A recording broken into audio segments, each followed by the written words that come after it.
The Re-Conquest of Ireland. James Connolly.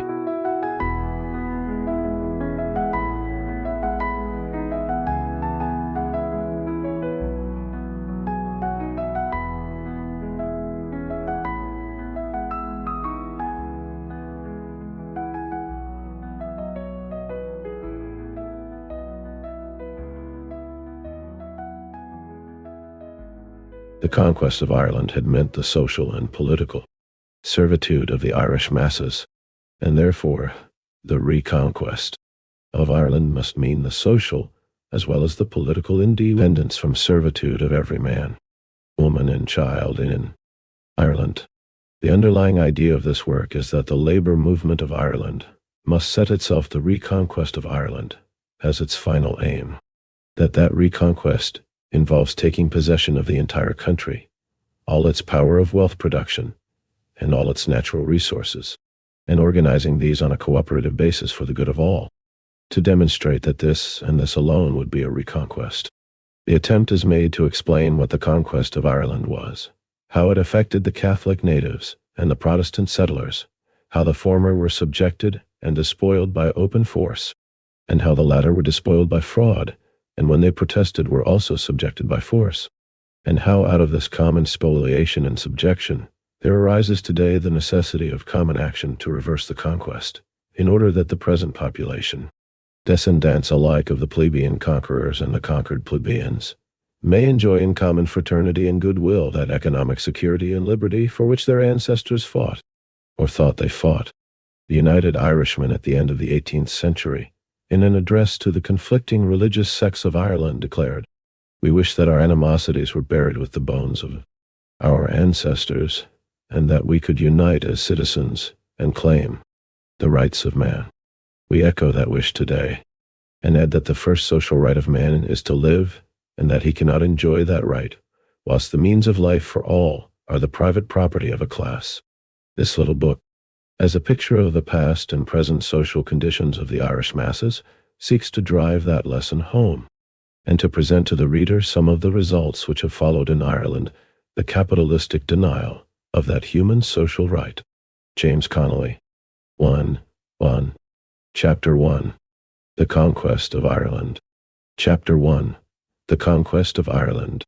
Before we can talk of, or develop, a policy for the reconquest of Ireland, it is well that we picture clearly to our mind the essential feature of the conquest itself, how far it went, and how far it has already been reversed. Let it be remembered, then, that the conquest was twofold, social and political. It was the imposition upon Ireland of an alien rule in political matters, and of a social system equally alien and even more abhorrent. In the picturesque phrase of Fintan Lalor, it meant the conquest of our liberties and the conquest of our lands, the lands being the material basis of life, alike of conquerors and conquered. Whosoever held those lands was master of the lives and liberties of the nation. The full extent of that mastery, that conquest, is best seen by the record of the Cromwellian settlement in 1654. In that settlement, the conquest reached its highest and completest point. Never before, and never again, were the lives and liberties of the people of Ireland so completely at the mercy of foreign masters as during the period in question. Previously, the old Gaelic culture and social system still held sway in the greater part of Ireland, and the armed force of the Gael still existed to curb the greed of the alien enemy and restrain, by the example of its greater freedom, the full exercise of his tyrannical propensities, and subsequently the gradual growth of the ideals of a softer civilization and the growth of democracy contributed to weaken the iron rule of the conqueror. But the Cromwellian settlement, well understood, was indeed the final consummation of the conquest of Ireland. There are then three pictures we must needs conjure up before our mind's eye in our endeavor to understand the point we have reached in the history of the Irish nation. These three pictures are successively of Ireland as she was before the conquest, as she was at the completion of the conquest, as she will be at the reconquest by the people of Ireland of their own country, The first is a picture of a country in which the people of the island were owners of the land upon which they lived, masters of their own lives and liberties, freely electing their rulers, and shaping their castes and conventions to permit of the closest approximation to their ideals of justice, as between man and man. It is a picture of a system of society in which all were knit together as in a family, in which all were members having their definite. 3. The Re-Conquest of Ireland. Place, and in which the highest could not infringe upon the rights of the lowest, those rights being as firmly fixed and assured as the powers of the highest, and fixed and assured by the same legal code and social convention. It is a system evolved through centuries of development out of the genius of the Irish race, safeguarded by the swords of Irishmen, and treasured in the domestic affections of Irish women. The second picture is a picture of the destruction by force of the native system, and the dispersion and enslavement of the natives. Let these few quotations from Prendergast's Cromwellian settlement of Ireland place before our eyes this picture in all its grim and agonizing horror.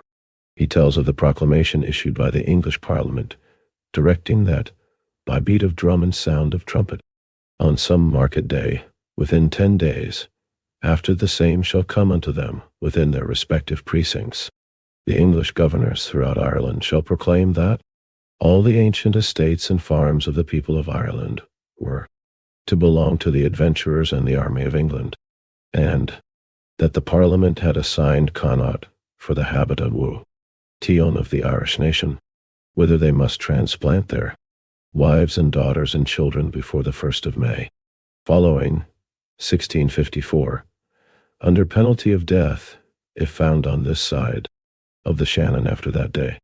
In addition to this transplanting to Connacht, gangs of soldiery were dispatched throughout Ireland to kidnap young boys and girls of tender years to be sold into slavery in the West Indies. Sir William Petty, ancestor of the Lansdowne family and a greedy and unscrupulous land thief, declared that in some Irish accounts the number so sold into slavery was estimated at 100,000. This ancestor of Lord Lansdowne, the founder of the noble Lansdowne family, Sir William Petty, landed in Ireland in 1652 with a total capital of all his fortune of £500 sterling. But he came over in the wake of Cromwell's army and got himself appointed physician to the army of Ireland. Now, in 1662, he was made one of a court of commissioners of Irish estates and also surveyor general for Ireland, as the native Irish were then being hunted to death or transported in slave gangs to Barbados, the latter. 4. Chapter 1. The Conquest of Ireland. Fact gave this worthy ancestor of a worthy lord excellent opportunities to invest his £500 sterling to good purpose. How this hunting of the Irish was going on whilst Sir William Petty was founding the noble Lansdowne family may be gauged from the fact that over 100,000 men, women and children were transported to the West Indies, there to be sold into slavery upon the tobacco plantations. Prendergast, in his Cromwellian settlement of Ireland, gives the following illustration of the methods pursued. As an instance out of many, Captain John Vernon was employed by the commissioners for Ireland to England, and contracted in their behalf with Mr. David Selleck and the Bayard, leader under his hand to supply them with 250 women of the Irish nation, above 12 years and under the age of 45, also 300 men above 12 years and under 50, to be found in the country within 20 miles of Cork, Youghal and Kinsale, Waterford and Wexford, to transport them into New England. This Bristol firm alone was responsible for shipping over 6,400 girls and boys, one of their agents in the County Cork being Lord Broghill, afterwards Earl of Orrery. Every Irishman or woman not able to hide in the woods, morasses, or mountains, or not able to defend themselves by force of arms, was good prey at that time, and hence, when Sir William Petty coveted a piece of land, he but required to send a party of soldiers to hunt down the owners or occupants, ship them out to the West Indies as slaves. And lo, the trick was done. The land was thenceforth the property of the Lord's anointed. So when Sir William Petty died, the original £500 sterling, with which he came to Ireland, had swelled to an annual rent roll of £18,000 sterling. And from one mountain peak in the County Kerry, he could look round and see no land that had not fallen into his grasp. Here, then, is the conquest. Fix it clearly before your eyes. National liberty, personal liberty, social security, all gone. The country ruled from its highest down to its meanest officer by foreigners. The Irish race landless, homeless, living by sufferance upon the mercy of their masters, or trust. 5. The Re-Conquest of Ireland, aim alone to the greed of their conquerors to gain that toleration which even a conqueror must give to the slaves whose labor he requires to sate his avarice or minister to his wants. This, then, is the second picture, mastery of the lives and liberties of the people of Ireland by forces outside of and irresponsible and unresponsive to the people of Ireland, social and political slavery. The third picture must be drawn by each as it suits his or her fancy, who wishes to visualize to the mind's eye the complete reversal of all that was embodied in the second. As they construct that picture of the future, so they will shape their public actions, in the belief that the labor movement alone has an ideal involving the complete reversal of the social and political consequences defined in the second picture. These chapters were written to help the workers in constructing that mental picture aright. But how far has that conquest been already reversed? As a cold historical fact, that conquest fell far short of the impious wishes of its projectors.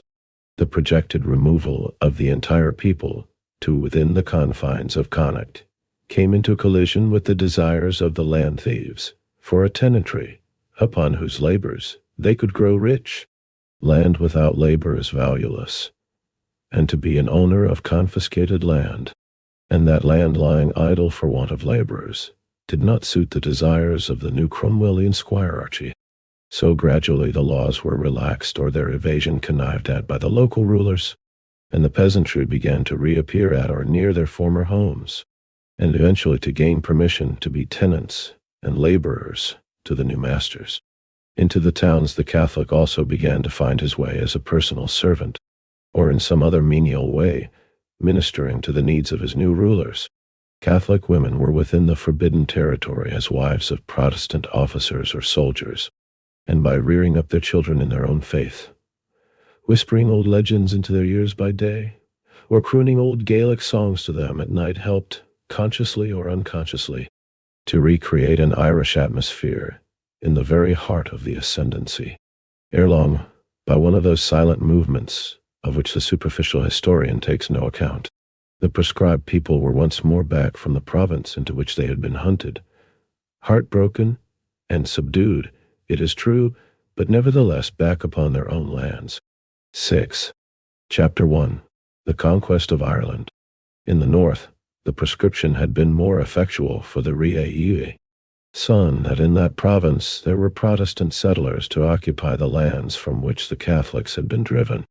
But even there the craving for a return to the old homes and tribe lands destroyed the full effect of the Cromwellian prescription. The hunted Ulstermen and women crept back from Connacht, and, unable to act like their southern brethren, and reoccupy their own lands upon any terms, they took refuge in the hills and mountainy land.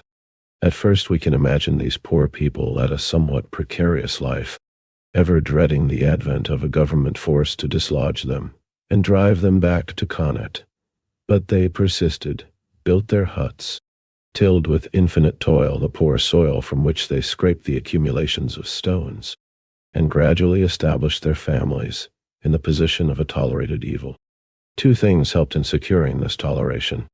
First, the avarice of the new land-owning aristocracy, who easily subdued their religious fanaticism sufficiently to permit papists settling upon and paying rent for formerly worthless mountain land. Second, the growing acuteness of the difficulties of the government in England itself. The death of Cromwell, the fear of the owners of confiscated estates that the accession of Charles II might lead to a resumption of their property by former owners, and arising from that fear, a disinclination to attract too much attention by further attacks upon the returning Catholics, who might retaliate, and, finally, the unrest and general uncertainty centering round the succession to the throne. Thus, in Ulster, the Celt returned to his ancient tribe lands, but to its hills and stony fastnesses, from which with tear-dimmed eyes he could look down upon the fertile plains of his fathers, which he might never again hope to occupy, even on sufferance. On the other hand, the Protestant common soldier or settler, now that the need of his sword was past, found himself upon the lands of the Catholic, it is true, but solely as a tenant and dependent. The ownership of the province was not in his hands, but in the hands of the companies of London merchants who had supplied the sinews of war for the English armies, or in the hands of the greedy aristocrats and legal cormorants who had schemed and intrigued while he had fought. The Re-Conquest of Ireland, end of the Cromwellian settlement, then found the commonalty, to use a good old word, dispossessed and defrauded of all hold upon the soil of Ireland. The Catholic dispossessed by force, the Protestant dispossessed by fraud, each hating and blaming the other, a situation which the dominant aristocracy knew well how, as their descendants know today, to profit by to their own advantage. This, then, was the conquest. Now sit down and calmly reason out to yourself how far we have gone to the reversal of that conquest. How far we have still to go.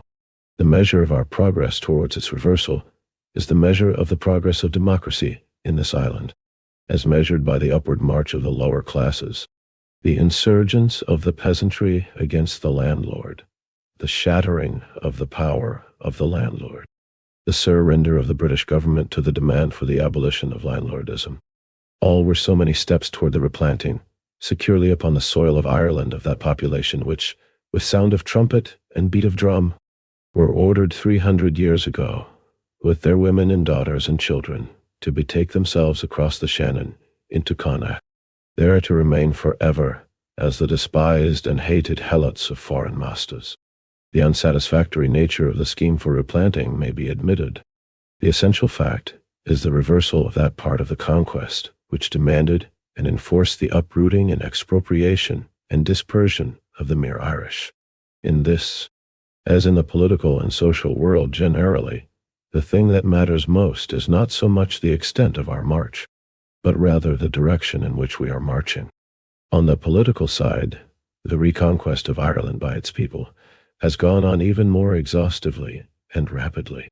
We remember sitting as delegates to the 98th Centenary Committee in the council room of the City Hall of Dublin in 1898, and looking around upon the pictures of the loyal ascendancy, Lord Mayors of the past, which cover the walls of that room.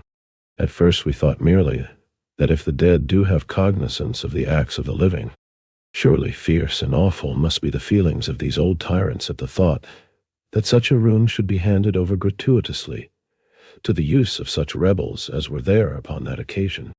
Then our thoughts took a wider range, and we went in imagination back 8. Chapter 1. The Conquest of Ireland.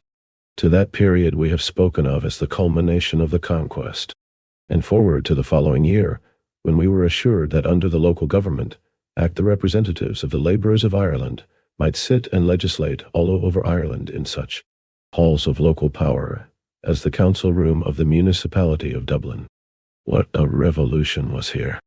At the one period banished, proscribed, and a serf even to the serfs of his masters, at the other period quietly invading all the governing boards of the land, pushing out the old aristocracy, and installing in their places the sons of toil fresh from field, farm, and workshop, having the legal right to grasp every position of political power, local administration, and responsibility, where at the former period they were hunted animals whose lives were not accounted as valuable as foxes or hares. Truly this was, and is, a rolling back of the waves of conquest. But how many had or have the imagination necessary to grasp the grandeur of this slow reinstatement of a nation? And how many or how few can realize that we are now witnessing another such change, chiefly portentous to us as a still further development of the grasp of the Irish democracy upon the things that matter in the life of a people. It shall be our task in future chapters briefly to portray that development, to picture how far we have gone, to illustrate the truth that the capitalist and landlord classes in Ireland, irrespective of their political creed, are still saturated with the spirit of the conquest, and that it is only in the working class we may expect to find the true principles of action, which, developed into a theory, would furnish a real philosophy of Irish freedom. But in this, as in many other conflicts, the philosophy of Irish freedom will probably, for the great multitude, follow the lines of battle rather than precede them. The thinking few may, and should, understand the line of march. The many will fight from day to day, and battle to battle, as their class instincts and immediate needs compel them. For the writer, our inspiration, we confess, comes largely from the mental contemplation of these two pictures. The dispossessed Irish race dragging itself painfully along through roads, mountains, and morasses, footsore and bleeding, at the behest of a merciless conqueror, and the same race in the near future marching confidently and serenely, aided by 9. The Re-Conquest of Ireland. All the political and social machinery that can wrest from the hands of their masters to the Re-Conquest of Ireland. 10. Chapter 2. Ulster and the Conquest. Chapter 2. Ulster and the Conquest. In the foregoing Chapter 0, we have dwelt with the consequence of the conquest of Ireland as it affected the Celtic or Catholic Irish, and endeavored to demonstrate to readers that the duty that now lies upon the Irish working class democracy is in the nature of a reversal of that conquest and all that it implies. That, in short, every step taken towards making the wealth-producing powers of the country the common property of the Irish people, though it may be decried in the name of patriotism by the spokesmen of the privileged classes, is yet in effect a step towards the reversal of the conquest and the re-establishment of the ancient freedom upon a modern basis. But it remains to be discussed how and in what manner the conquest affected the rank and file of the armies of the conquerors, how they and their descendants fared as a result of their adventures. This is all the more important because the children of these men of the rank and file are now an integral part of the Irish nation, and their interests and well-being are now as vital to the cause of freedom and as sacred in the eyes of the labor movement as are the interests of the descendants of those upon whom a cruel destiny compelled their forefathers to make war. If in this brief setting forth of the position of the working class democracy in Ireland, we have to refer to the question of religion, it is not in order that divisions upon these lines may be perpetuated, but rather that it may be learned that, despite diversity of origin, the historical development of Ireland has brought the same social slavery to the whole of the workers, let their religion have been or be what it may. Certainly, the opinion implied in the existence of sectarian political societies in Ireland is that religious ideas, or rather varying beliefs upon religion, were the real basis of past Irish politics, and the Orangemen are told that the Orange festivals of today are commemorations of great victories won by their leaders in the cause of civil and religious liberty. The belief we acquire from a more dispassionate study of history in Ireland is somewhat different. Let us tell it briefly. In the reign of James I, the English government essayed to solve the Irish problem, which then, as now, was their chief trouble, by settling Ireland with planters from Scotland and England. To do this, 2 million acres were confiscated, stolen from the Irish owners. Frode, the historian, says, 13. The Re-Conquest of Ireland. Of these, 1.5 million, bog forest and mountain were restored to the Irish. The 500,000 of fertile acres were settled with families of Scottish and English Protestants. A friendly speaker, recently describing these planters before a meeting of the Belfast Liberal Association, spoke of them as hardy pioneers, born of a sturdy race, trained to adversity, when brought face to face with dangers of a new life in a hostile country, soon developed that steady, energetic, and careful character which has made the name of Ulster respected all over the world. But Mr. W. T. Latimer, the author of A History of Irish Presbyterianism, speaking of the same planters, states on page 43 of his book, "Amongst these settlers were so many who left their country for their country's good, that it was common to say regarding anyone not doing well at his latter end would be Ireland." And a writer in the 17th century, the son of one of the ministers who came over with the first plantation, Mr.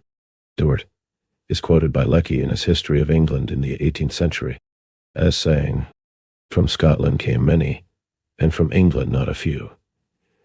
Yet all of them generally the scum of both nations, who from debt or breaking of the law came hither hoping to be without fear of man's justice in a land where there was nothing, or but little as yet, of the fear of God. On all hands atheism increased in disregard of God. Iniquity abounded with contentious fighting, murder, adultery." The reader can take his choice of these descriptions. Probably the truth is that each is a fairly accurate description of a section of the planters, and that neither is accurate as a picture of the whole. But while the plantation succeeded from the point of view of the government in placing in the heart of Ulster a body of people who, whatever their disaffection to that government, were still bound by fears. 14. Chapter 2. Ulster and the Conquest. Of their own safety to defend it against the natives, it did not bring either civil or religious liberty to the Presbyterian planters. The Episcopalians were in power, and all the forces of government were used by them against their fellow Protestants. The planters were continually harassed to make them abjure their religion. Fines were multiplied upon fines, and imprisonment upon imprisonment. In 1640, the Presbyterians of Antrim, Down, and Tyrone, in a petition to the English House of Commons, declared that, principally through the sway of the prelacy with their faculties, tions, our souls are starved, our estates are undone, our families impoverished, and many lives among us cut off and destroyed. Our cruel taskmasters have made us, who were once a people, to become, as it were, no people, an astonishment to ourselves, the object of pity and amazement to others. What might have been the result of this cruel systematic persecution of Protestants by Protestants we can only conjecture, since, in the following year, 1641, the Great Irish Rebellion compelled the persecuting and persecuted Protestants to join hands in defense of their common plunder against the common enemy, the original Irish owners. In all the demonstrations and meetings which take place in Ulster under Orange auspices, all these persecutions are alluded to as if they had been the work of papists, and even in the Presbyterian churches and conventions, the same distortion of the truth is continually practiced. But they are told, all of this persecution was ended when William of Orange and our immortal forefathers overthrew the Pope and Popery at the Boyne. Then began the era of civil and religious liberty. Oh, so runs the legend implicitly believed in Ulster. Yet it is far, very far, from the truth. In 1686, certain continental powers joined together in a league, known in history as the League of Augsburg, for the purpose of curbing the arrogant power of France. These powers were impartially Protestant and Catholic, including the Emperor of Germany, the King of Spain, William Prince of Orange, and the Pope. The latter had but a small army, but possessed a good treasury and great influence. A few years, 15, the Re-Conquest of Ireland. Before, a French army had marched upon Rome to avenge a slight insult offered to France, and His Holiness was more than anxious to curb the Catholic power that had dared to violate the center of Catholicity. Hence his alliance with William Prince of Orange. In his History of Civilization, Guizot, the French Protestant historian, says of this league, the league was so powerful against Louis XIV that openly, or in a hidden, but very real manner, sovereigns were seen to enter it who were assuredly very far from being interested in favor of civil or religious liberty. The Emperor of Germany and Pope Innocent Webby supported William III against Louis XIV. King James II of England, being insecure upon his throne, sought alliance with the French monarch. When, therefore, the war took place in Ireland, King William fought, aided by the arms, men, and treasuries of his allies in the League of Augsburg, and part of his expenses at the Battle of the Boyne was paid for by His Holiness, the Pope.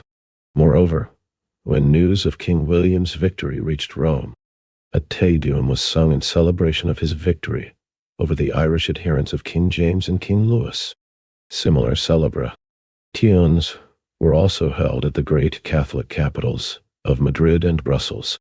Nor did victory at the Boyne mean civil and religious liberty.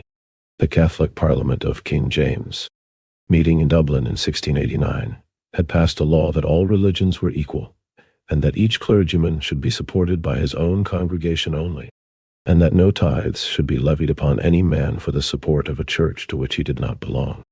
But this sublime conception was far from being entertained by the Williamites, who overthrew King James and superseded his parliament.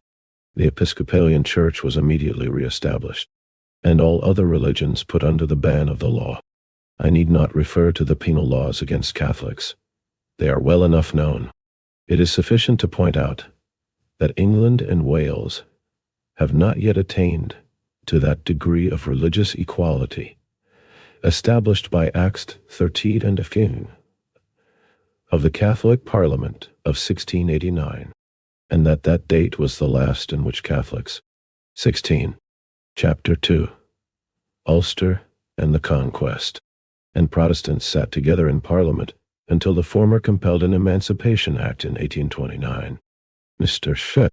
Fisher, in an introductory note to his book, The End of the Irish Parliament, thus describes the position of the Irish people, Protestant and Catholic, after the overthrow of the Irish forces and the breach of the Articles in the Treaty of Limerick granting religious toleration. Not only were the representatives of Roman Catholics expressly excluded, but even the members of the Scottish colony in the north were, for the greater part of the 18th century, proscribed and excluded from equal civil rights by an obnoxious test which no loyal member of the Scottish Church could take. As Mr. Fisher is a modern author of unimpeachable loyalty and opposition to all things savoring of Catholicity, nationalism, and socialism, his evidence is valuable for the sake of those unable or unwilling to undertake the work of personal investigation of older authorities.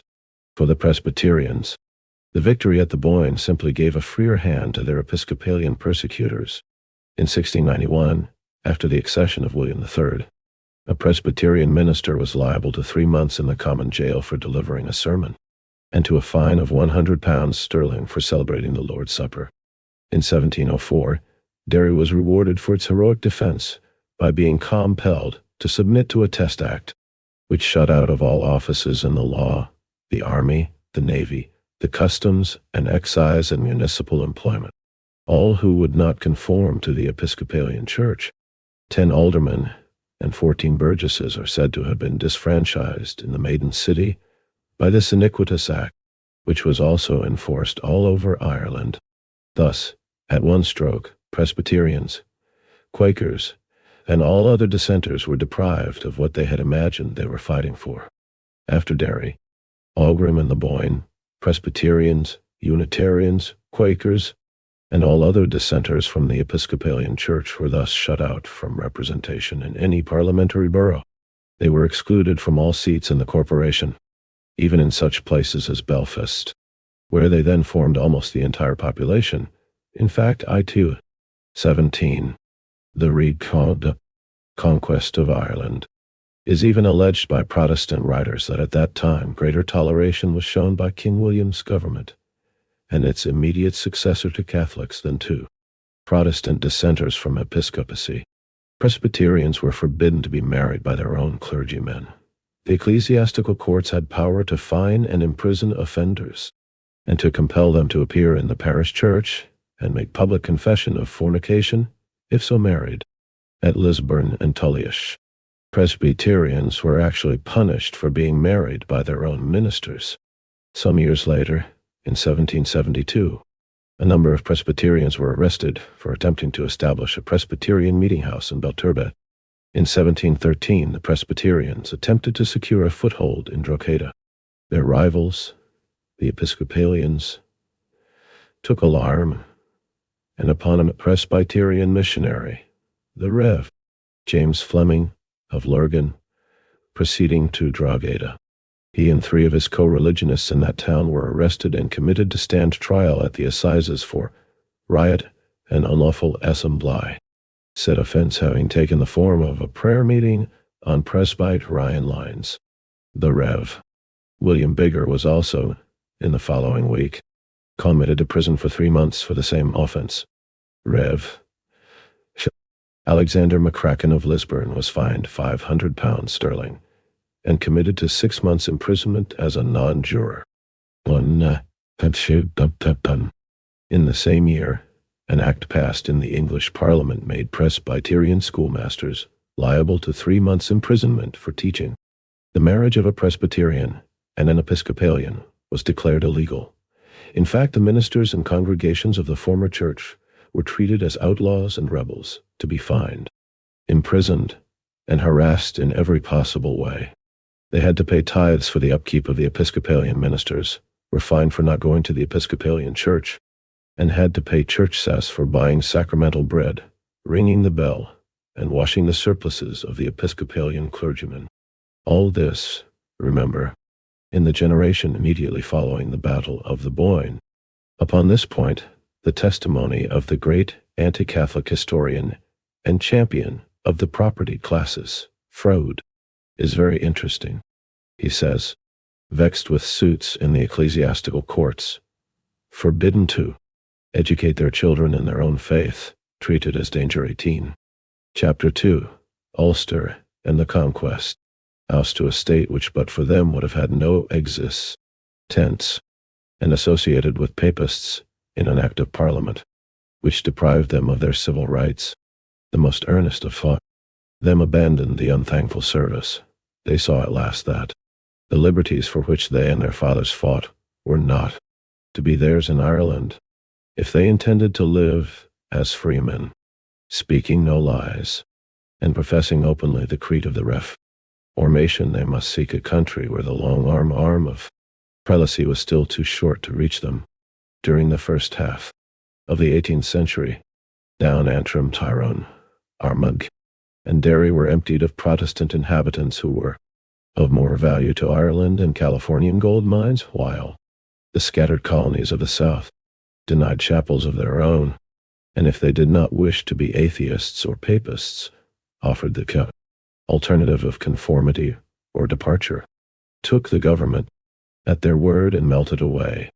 During the turmoil following the Protestant Reformation in England, it is recorded that the landed aristocracy of that country became Protestant or Catholic, just as their profession of one faith or the other seemed necessary to save their estates. They were first Catholic, then turned Protestant with Henry VIII in order to share in the plunder of the rich estates of the Catholic Church, its monasteries, endowments, etc.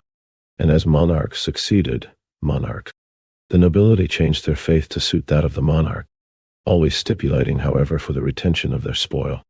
In Ireland, a somewhat similar phenomenon was witnessed at the later date with which we are dealing. The landed aristocracy amongst the Presbyterians did not withstand the persecutions, but studied their comforts by renouncing their religion.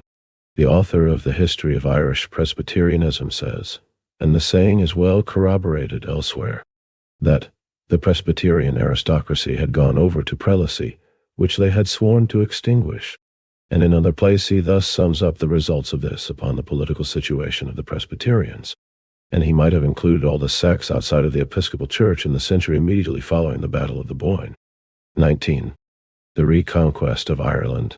Presbyterians, having no political power, had to submit to political persecutions. The feudal system which transferred the ownership of the soil from the toiler to the landlord was one of the many evils introduced by the power of England. The Presbyterian farmer was a serf who had to submit to the will of his landlord, and in elections, when he had a vote, to support the enemies of his creed, his class, and his country. The Test Acts, which were responsible for much of this persecution of Protestants by Protestants in the name of religion, were practically abolished by the Irish Parliament under pressure by the armed volunteers in 1780. But the iniquitous system of private ownership of land had already at that time borne bitter fruit to the Ulster Protestant farmers. As the rank and file of the Protestant armies had been defrauded of the religious liberties for which they had fought, so also were they defrauded of their hopes of social or economic independence. We have pointed out before that the Ulster plantation of James Connolly was a scheme under which the lands stolen from the natives were given to certain crown favourites and London companies, and that the rank and file of the Protestant English and Scottish armies were only made tenants of these aristocrats and companies. Tyrone, Derry, Donegal, Fermanagh, Armagh, and Cavan were entirely confiscated. The plan was worked out by Sir Arthur Chichester, ancestor of the Marquis of Donegal. For his share in the transaction, he received the entire territories of the clansmen of Sir Cahir O'Doherty. The London companies, which had financed the war, received 209,800 acres out of a total of 500,000 acres, and other ancestors of the Orange aristocracy got the rest. In addition to the above-mentioned plunder, when Sir Arthur Chichester resigned his position as Lord Deputy in 1616, he received certain lands in Antrim and the title of Baron of Belfast. All of the Antrim lands were settled by a Protestant tenantry, the Catholics being driven to the hills and glens, or allowed to remain on sufferance as laborers, as was natural from the political circumstances of the time. And in order to preserve the appearance of fairness, these Protestant tenants were at first granted very long leases, under the security of 10, 20. Chapter 2. Ulster and the Conquest. You're afforded by these leases. They worked hard, reclaimed the land, built houses, drained, fenced, and improved the property. Also, under the terms of the promise given by William III, when in answer to the petition of the English woolen manufacturers, he suppressed that industry in Ireland, but promised bounties to the linen industry as a compensation. The cultivation of flax and the manufacture of linen grew up in Antrim as a further contribution to the prosperity of the tenants of Lord Donegal. But in and about the year 1772, the leases began to expire all over the country. What happened then is best told in the words of the remonstrance of northern Protestants sent to the Lord Lieutenant, Lord Townshend. In that year, the landlords thirsted to share the people's benefits by raising their rents, which would have been very reasonable to a moderate degree, but of late they had run to great excesses. When the tenant's lease was ended, they published in the newspapers that such a parcel of land was to be let, and that proposals in writing would be received for it. They invited every covetous, envious, and malicious person to offer for his neighbor's possessions and improvements. The tenant, knowing he must be the highest bidder, or turn out he knew not whither, would offer more than their value. If he complained to the landlord that it was too dear, the landlord answered that he knew it was, but that, as it was in a trading country, the tenant could make up the deficiency by his industry. Those who possessed the greatest estates were now so rich that they could not find delicacies enough in their own town try to bestow their wealth on, but carried it abroad to lavish there the entire day's sweat of thousands of poor people. The two worst extortioners were Lord Donegal and a Mr. Upton. On the estate of Lord Donegal, a large number of the leases expired simultaneously. The landlord refused to renew them unless he received the enormous sum of £100 sterling. 0 in fines as a free gift for his generosity. As the tenants could not raise this great sum, they offered to pay the interest. 21. The Re-Conquest of Ireland. Upon it, in addition to their rent, but this was refused, and then some hard-headed, shrewd and enterprising Belfast capitalists offered the money to my lord and secured the farms over the head of the tenants, who were accordingly evicted.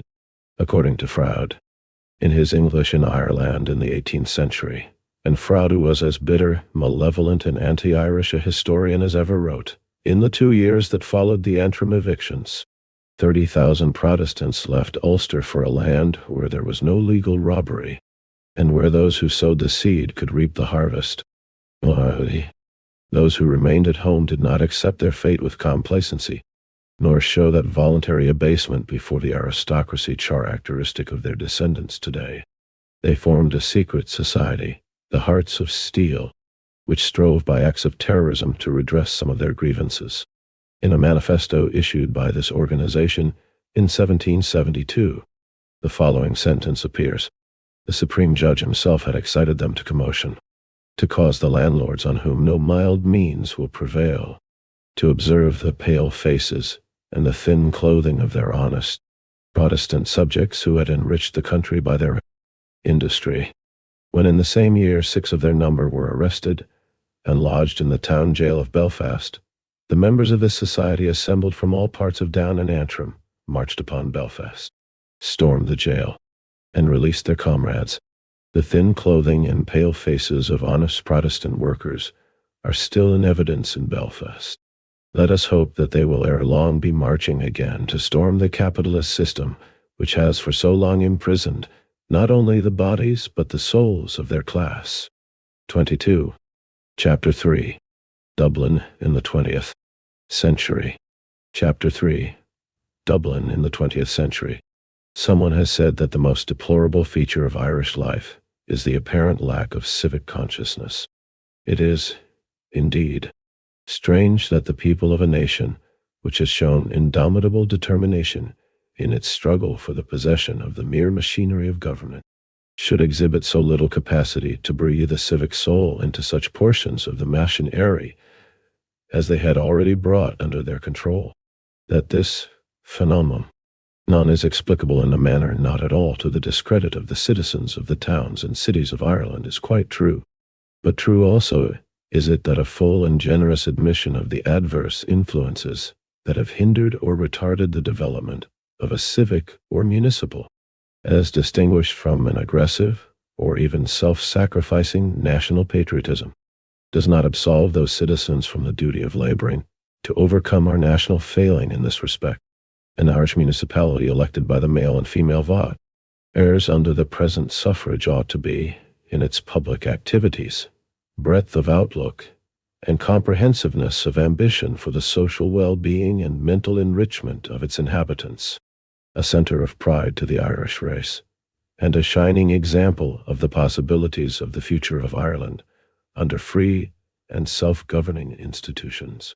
Its failure to do so, if it does fail, will not indeed vitiate the strength of the claim for national independence, but it will unquestionably weaken the powers making in that direction, as well as sadden the hearts of those who, amidst the struggles of today, require the mental aid to be derived from an idealizing of the human elements with whom they are allied, and upon whom they hope to build the future. An almost complete change in the intellectual viewpoint of the mass of the Irish people would be required to establish, in its proper place and relative importance, the modern conception of the function of public bodies as a governing factor in Irish municipal politics. It would necessitate such a change as would impel the public to regard such public bodies not so much as offensive weapons to be won from a political enemy in order that he may be silenced, but rather as effective tools to be used in the building of a healthier social edifice in which to give effect to the needs of the citizens for associative aids to their individual development and culture. 25. The Re-Conquest of Ireland. This is indeed the needed point of view. We require in Ireland to grasp the fact that the act of voting at the ballot box is the one act in which we get the opportunity to give expression to the soul of the race, the act in which we give a tangible body to our public spirit. The ballot box is the vehicle of expression of our social consciousness. By means of it, we collect all the passions, all the ideals, all the ambitions, all the strengths, all the weaknesses, all the integrity, all the corruption, all the elevating aspirations, and all the debasing interests of the population, and make of them a composite whole, which henceforth takes its place in history as the embodied soul of the race at that period of its development. A people are not to be judged by the performances of their great men, nor to be estimated spiritually by the intellectual conquests of their geniuses. A truer standard by which the spiritual and mental measurement of a people can be taken in modern times is by the picture drawn of itself by itself when at the ballot box it surrenders the care of its collective destiny into the hands of its elected representatives. The question whether such elected persons have or have not the power to realize the desires of their constituents scarcely enters into the matter. It is not by its power to realize high ideals that a people will and must be judged, but by the standard of the ideals themselves. A people with high ideals of collective responsibility and public virtues it is politically impotent to realize will necessarily rank higher in the scale of humanity than a people in full possession of political power, but destitute of public spirit and civic virtue. Up to the passing of the Local Government, Ireland, Act of 1898, there existed no means by which the democracy of the Irish towns could be tested in order to ascertain the measure of their civic patriotism. The local government of Ireland was exclusively in the hands of the propertied class. The municipal councils outside of Belfast were elected on a restricted property qualification, and whatever evils existed in the urban districts were no more under the control of the mass of the people than if they had been resident in Timbuktu or Terra del Fuego. Indeed, by means of the parliamentary franchise, the masses in the Irish cities could conceivably exert a determining influence on the fate of countries at the extremist limits of the earth, while unable to Seri 26. Chapter 3. Dublin, in the 20th century, oustly affect the lighting or paving of the streets in which they lived. At such a time, the propertied Irish patriot would occasionally refer to the unhealthy, squalid condition of Dublin, for example, as an evidence of the evils resulting from British rule, evils which would assuredly disappear before the beneficent hand of a popularly elected Irish administration. Nor can we wonder at such a belief.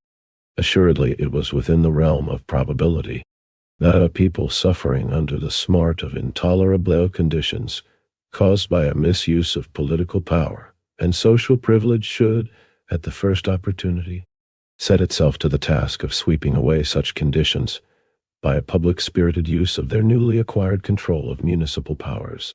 The concept of the Irish nation as an organic whole, each part of which throbs in fullest sympathy with every other, and feels in the movements of its public administrative bodies the pulsations of its own intellectual heartbeats, a concept vaguely outlined in the dreams of patriotic enthusiasts, poets, and martyrs of the past, might reasonably have been expected to take form and substance in miniature.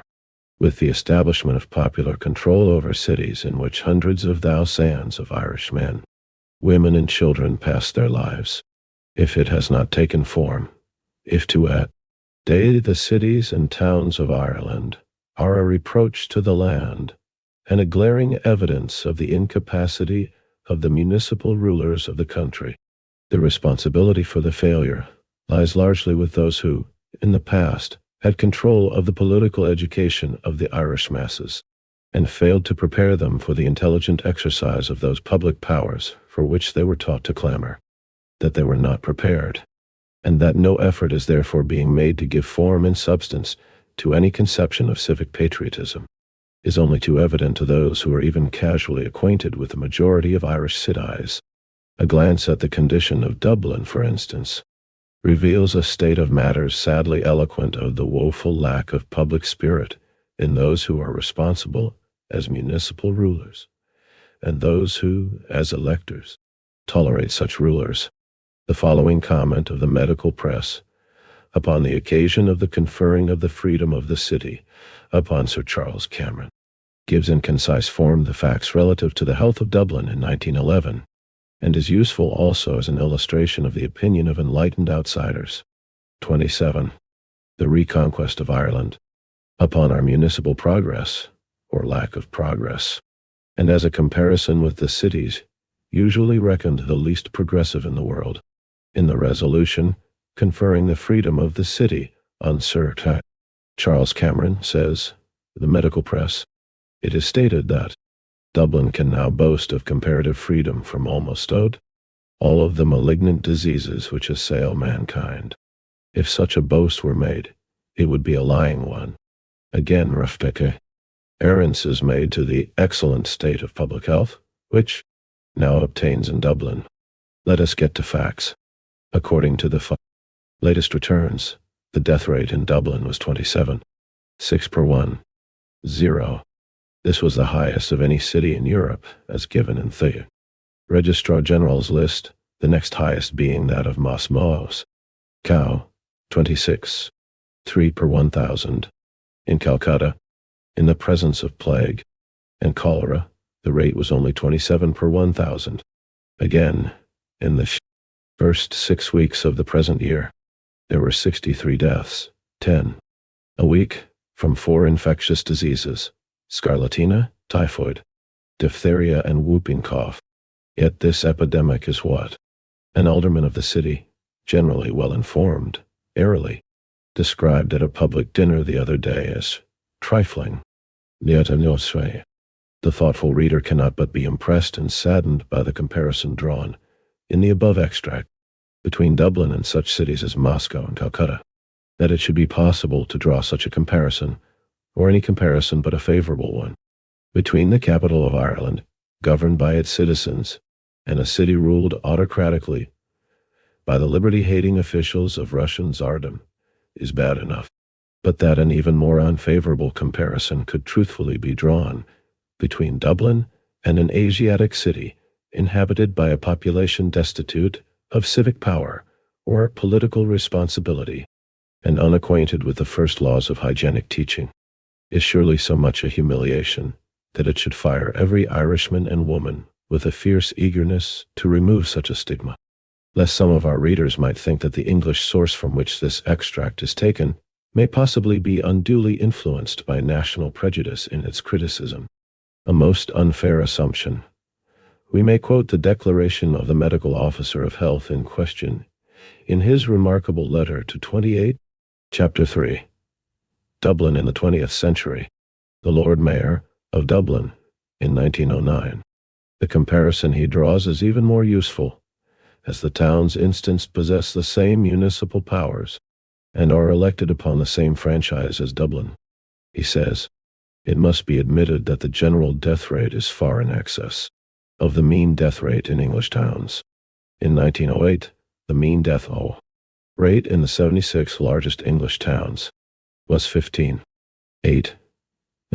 The death rate in the Dublin registration area was 21.5. The rate in the city being 23. The rate in the metropolitan area is that which in fairness should be compared with the English rates, the highest urban death rate in England, namely 19.8, was in Oldham. A comparison of these figures of Sir Charles Cameron with those cited in the first quotation would seem to point to an actual increase in the death rate of 1911 as compared with 1908. Viewed from another standpoint, the figures in both quotations prove the continued and needless sacrifice of life in Ireland, accepting the English figures as the lowest at present obtainable in the present state of knowledge, and in the efficiency for social purposes of our political institutions in our present hands. It follows that there is permitted in Ireland a state of matters which involves, as its necessary result, the ceaseless slaughter of precious human life. Other figures quoted by Sir Charles Cameron seem to show that it is upon the poor that the main burden of such slaughter falls, as the death rate is nicely proportioned to the special status of the inhabitants of Dublin. The higher the social status, the lower the death rate, and the lower the social status, the higher the death rate. Thus, in the annual report for the year 1903, he gives the death rate in Dublin according to the classes represented in the population as follows. Per 1,000. Professional and independent classes 26. 4. Middle class 14. 9. Artisan class and petty shopkeepers 18. 7. General service class and inmates of workhouses 32. 6. 29. The Re-Conquest of Ireland. In a still minuter analysis, he gives the figures of child mortality amongst different classes of the population as follows. Professional and independent classes. Population 17,436. Deaths of children under 5 years 16. Proportion of deaths of children per 1. 0 of the 0. 9. Population of the class. Middle class. Population 87,186. Deaths of children under 5 years 229. Proportion of children's deaths per 1. 0 of the 2. 7. Population of the class. Artisan class and petty shopkeepers. Population 110,423. Deaths of children under 5 years 530. Ratio of those deaths per 1. 0 of the population of the 4. AT. Class. Hawkers, porters, laborers, etc. Population 89. 1861. Deaths of children under 5 years 1145. Ratio of the deaths of children per 1. 0 of the 27. 7. Population of the class. Thus we have a steady increase in the death rate from its lowest point amongst the professional or independent class to its highest point amongst the street hawkers and casual laborers. This was for the year 1905. 30. Chapter 3. Dublin in the 20th century. A table showing the death rate according to the 4 quarters of the year shows also that the number of deaths in Dublin is highest in the first 3 months, January, February, and March, the winter months when the severity of the season makes its worst ravages amongst the poor, too enfeebled by hunger and cold to withstand its shocks. Thus, the high death rate of Dublin is seen to be entirely due to economic causes, to rise and fall with economic classes. The rich of Dublin enjoy as long an immunity from death as do their kind elsewhere.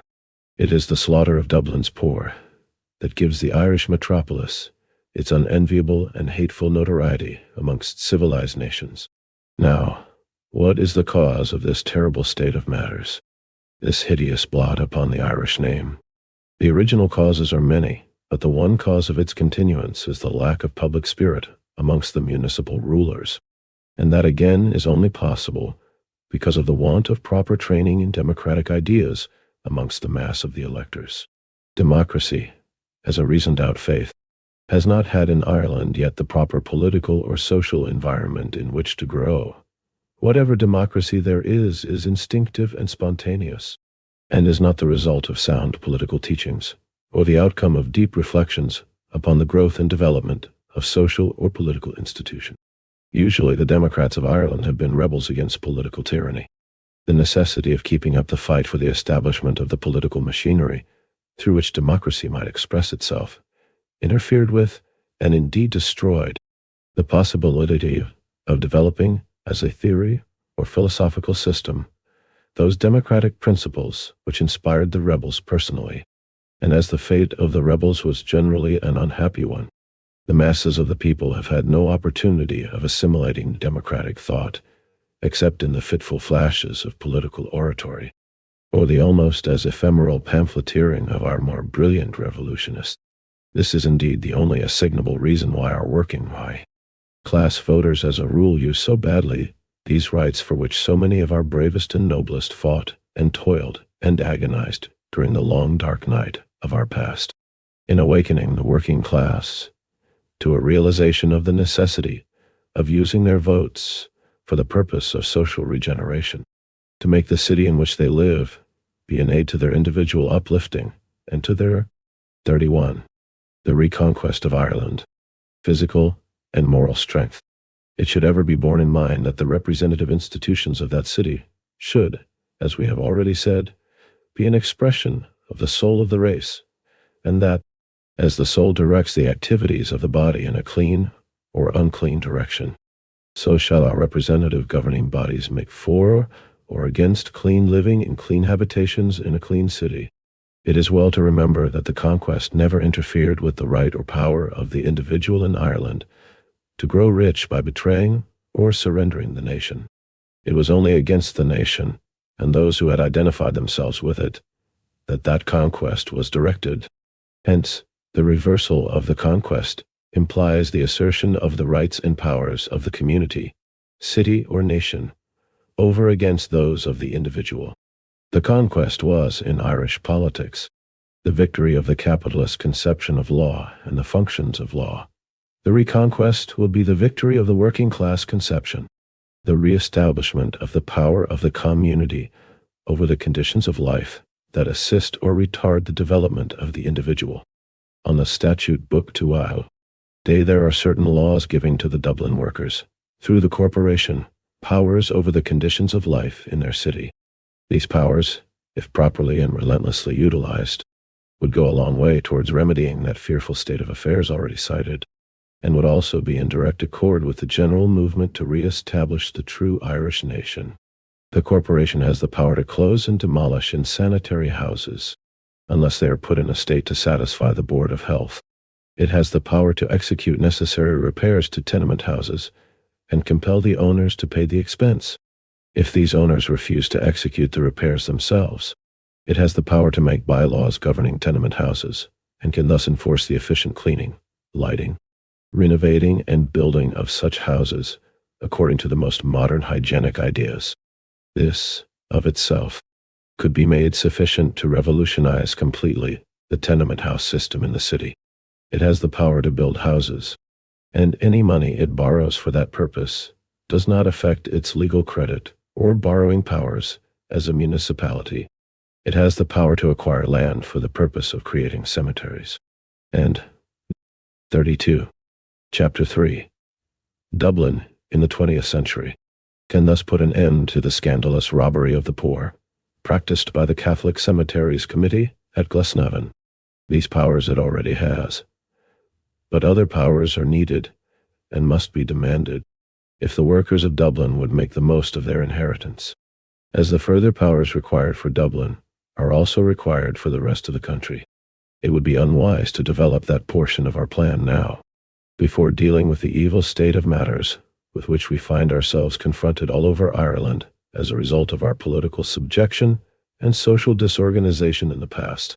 We cannot close this chapter 0 more fittingly than by quoting with our own comments the following extracts from an editorial in the Irish Times, Dublin, of February 18th, 1914, upon the report of the Departmental Committee of Inquiry into the housing of the Dublin working classes. Part of the report itself is also quoted in the appendix. The report of the Departmental Committee of Inquiry into the housing conditions of the Dublin working classes was laid on the table of the House of Commons on Monday night. It is a document of almost historic importance. Every word of it should have been submitted without delay to those whom it chiefly concerns, namely, the ratepayers of Dublin. The commissioners have done their work fearlessly and well. We cannot suppose that there is in existence a more startling or arresting blue book. The report is a terrible indictment of the social conditions and civic administration of Dublin. Most of us had supposed ourselves to be familiar with the melancholy statistics of the Dublin slums. We knew that Dublin has a far larger percentage of single-room tenements than any other city in the kingdom.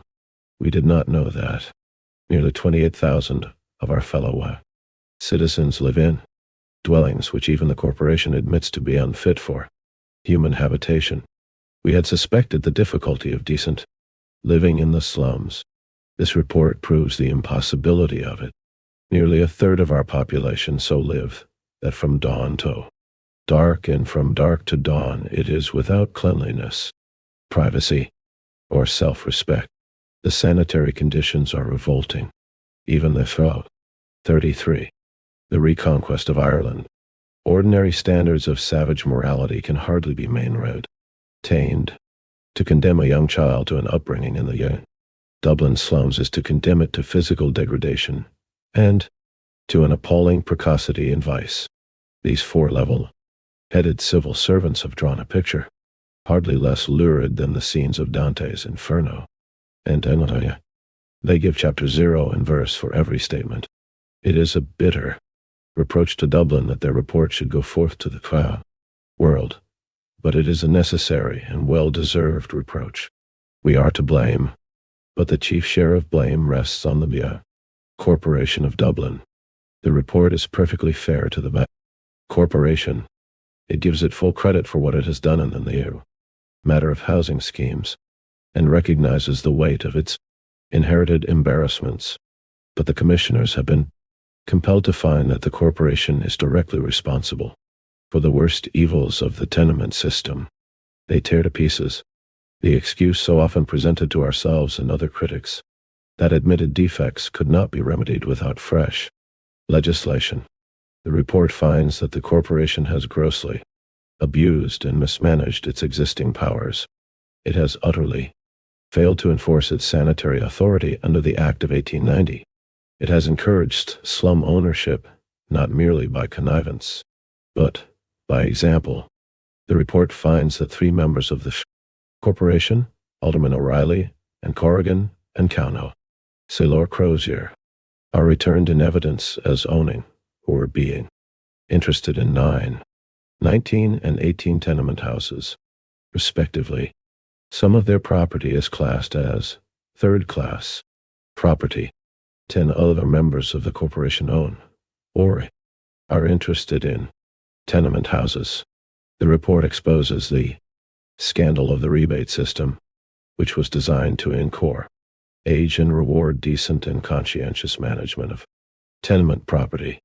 The commissioners are of opinion that, in the case of some of the members of the corporation who own tenements, rebates have been improperly allowed. They 34. Chapter 3. Dublin in the 20th century criticized sharply the dispensing powers which Sir Charles Cameron has seen fit to exercise. The corporation, by its slackness and inefficiency, is directly responsible for the creation of a number of owners who have little sense of their duty as landlords. The report finds that, if the corporation had rightly administered its own laws, it would have prevented the influx into Dublin of that large volume 0 of rural labor which has depressed wages and intensified the tragedy of the slums. The corporation's policy has at once increased and demoralized the miserable army of slum workers. Larkyism, insofar as it is a revolt against intolerable conditions of life, is one of the byproducts of our civic administration. The last sentence in that editorial is typical of the general attitude in Ireland towards the labor movement. Observe that the Irish Times declares that Larkinism is a revolt against intolerable conditions. Remember that even Mr. William Martin Murphy was moved to tell the Dublin employers that it was their sweating wages and bad conditions that produced Larkinism. Remember also that no one can be found to deny that the general effect of Larkinism has been to raise wages and improve conditions. And then consider that all those who admit these things have combined and are combining to down Larkinism and to represent it generally as the incarnation of evil. And you have a picture of the turmoil caused in our distressful country by the spectacle of the laborer organizing and preparing to take his own. You have also a typical representation of the antagonism between theory and practice. In theory, they admit that conditions were intolerable, and that Larkin was justified in making war upon them. In practice, they unite to defend those conditions, and to destroy the man or woman who rebels against them. How true does Charles Mackay say of the rebel before his time? Him shall the scorn and wrath of men pursue with deadly aim, and malice, envy, spite, and lies shall desecrate his name. 35. Chapter 4. Labor in Dublin. Chapter 4. Labor in Dublin. Whilst there have been long available statistics of the high rents and poor housing of the Dublin working class, there have not been, and are not even now available, Statistics of the wages and labor conditions of Dublin. The information which might be supplied to the general public by such statistics has for the most part been left to be gathered piecemeal by the workers themselves, and to be applied piecemeal in an unconnected fashion, as it became necessary to use it for purposes of organization and agitation. Used in such fashion, it was never collected into one coordinated whole, such, for instance, as Mr. J. Rowntree has given us in his study of the East End of London. One reason for this neglect of the social conditions of Dublin has been that in Ireland, everything connected with the question of poverty insensibly became identified with one side or the other in the political fight over the question of national government. The reform temperament, if I may use such a phrase, could not escape being drawn into the fight for political reform, and the conservative temperament quite as naturally became a pawn in the game of political reaction. Now, it is well to remember that a conservative temperament is not naturally allied to social abuses or industrial sweating, but may be, very often is, the most painstaking of all the elements making for the correction of such abuses within certain limits. It is also well to be clear upon the fact that a readiness to fight, or even to die for national freedom, might coexist in the same person with a vehement support of industrial despotism or landlord tyranny. Thus it has happened that all the literary elements of society, those who might have been, under happier political circumstances, the champions of the downtrodden Irish wage laborer or the painstaking investigators of social conditions, were absorbed in other fields, and the working class left without any means of influencing outside public opinion. As a result, outside public opinion in Dublin gradually came to believe that poverty and its attendant miseries in a city were things outside of public interest, and not in the remotest degree connected with public duties or civic patriotism. Poverty and misery were, in short, looked upon as evils which might call for the exercise of private benevolence, but their causes were to be looked for solely in the lapses. 37. The Re-Conquest of Ireland, or weaknesses of individual men and women, and not in the temporary social arrangements of an ever-changing industrial order. In this Dublin, with all this welter of high political ideals and low industrial practices, vaulting imperialism and groveling, sweating, there arose the working-class agitator, first as the socialist, analyzing and dissecting the differences between the principles and practices of the local bosses of the political parties, drawing attention to the fact that wages were lower and rents higher in Dublin than in England, that railwaymen received in Ireland from 5 shillings to 10 shillings per week less for the same work than they did in England, that municipal employees were similarly relatively underpaid, that in private employment the same thing was true, and that the Irish worker had fought everybody's battles but his own, that there was no law upon the statute book, no order of the Privy Council, and no proclamation of the Lord Lieutenant which compelled or sought to compel Irish employers to pay lower wages than were paid for similar work in England, or Irish house owners to charge higher rents, that the argument about struggling Irish industries as opposed to wealthy English ones was being used to bolster up firms which had been so long established that their position was as secure as that of any English firm, and yet, sheltering behind this argument, they continued to pay sweating wages of the worst kind. It was further insisted that as the Irish farmer had only succeeded in breaking the back of Irish landlordism by creating a public opinion which made allegiance to the farmer synonymous with allegiance to Ireland, which treated as a traitor to Ireland all those who acted against the interests of the farmer.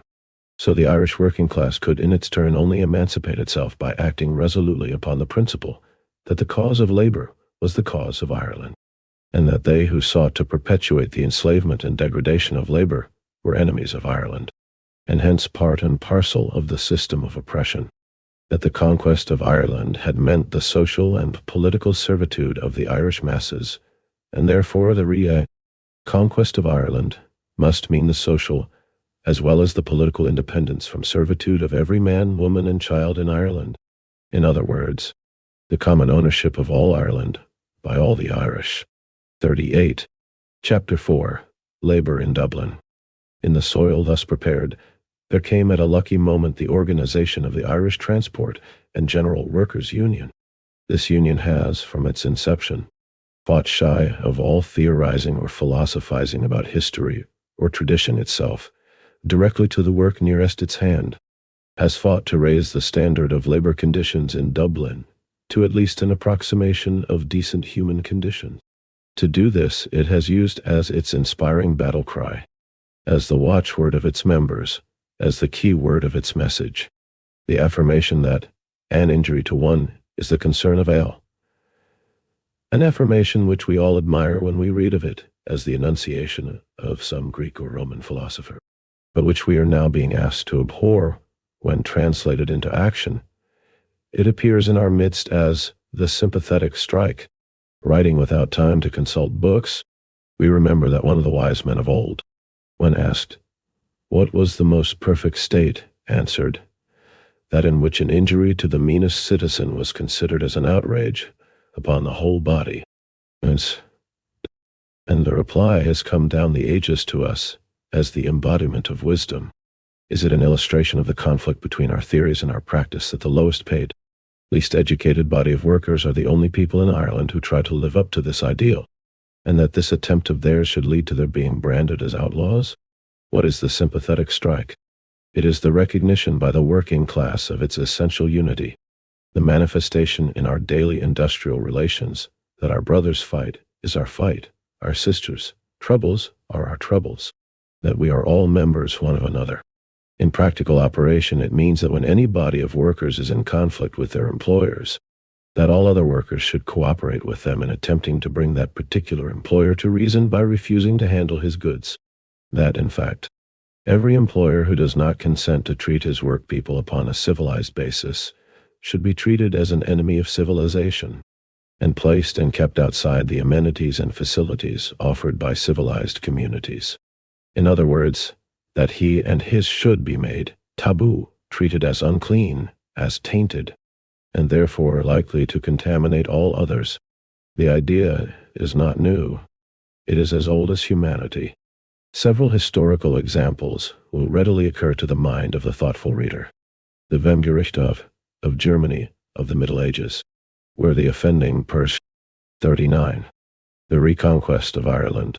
Son had a stake driven into the ground opposite his door by orders of the secret tribunal, and from that moment was as completely cut off from his fellows as if he were on a raft in mid-ocean, is one instance.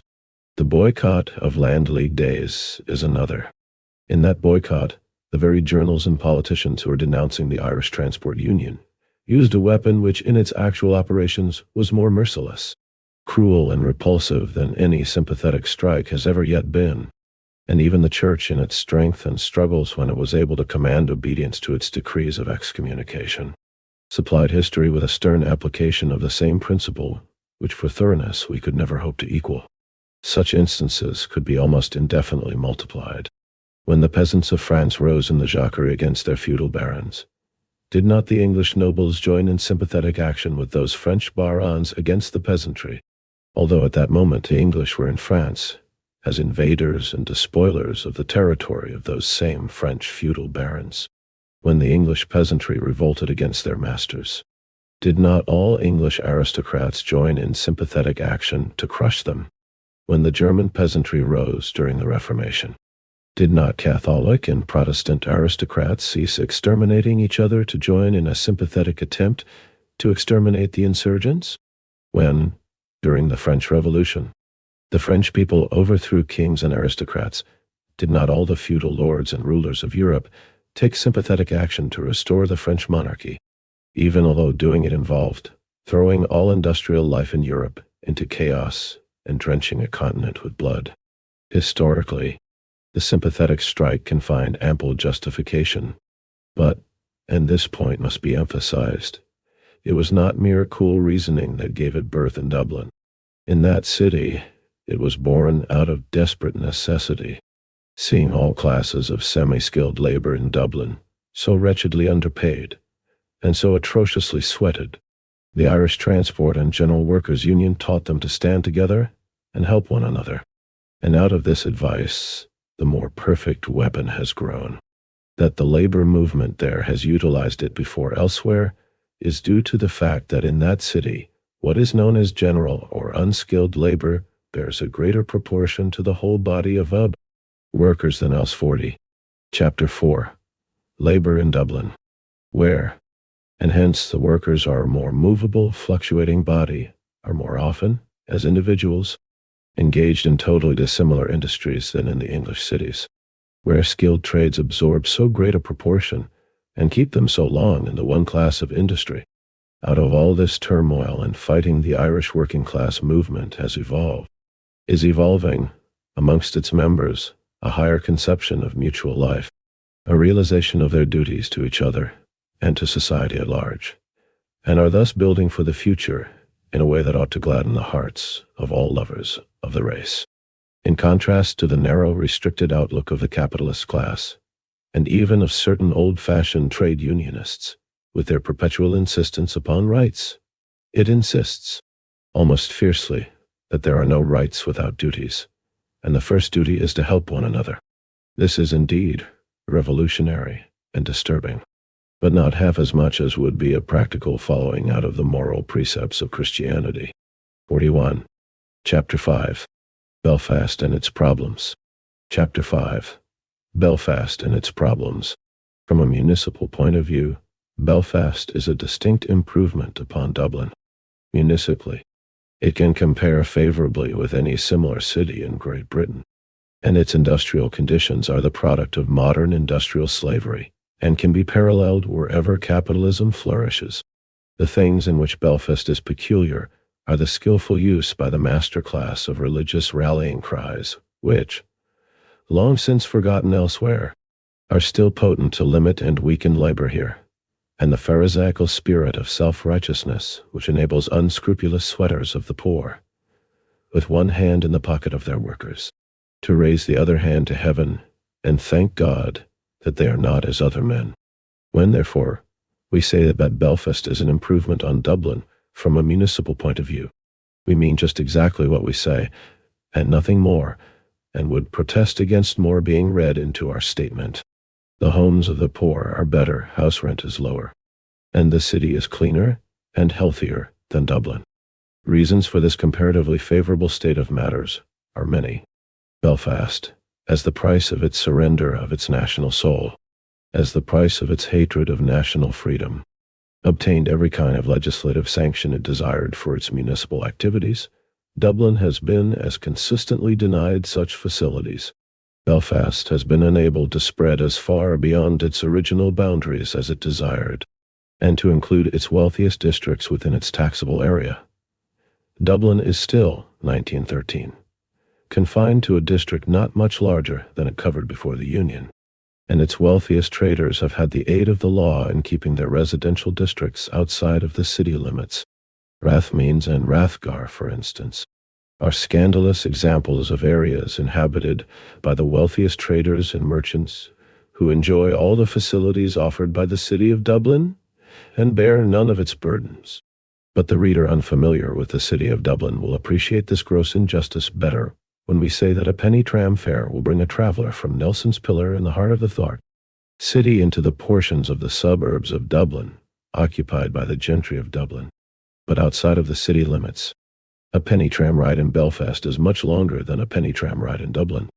But, whereas the penny tram ride in Dublin will take you out of the taxable area of the city, a two-penny tram ride in Belfast will still leave you within the city boundaries.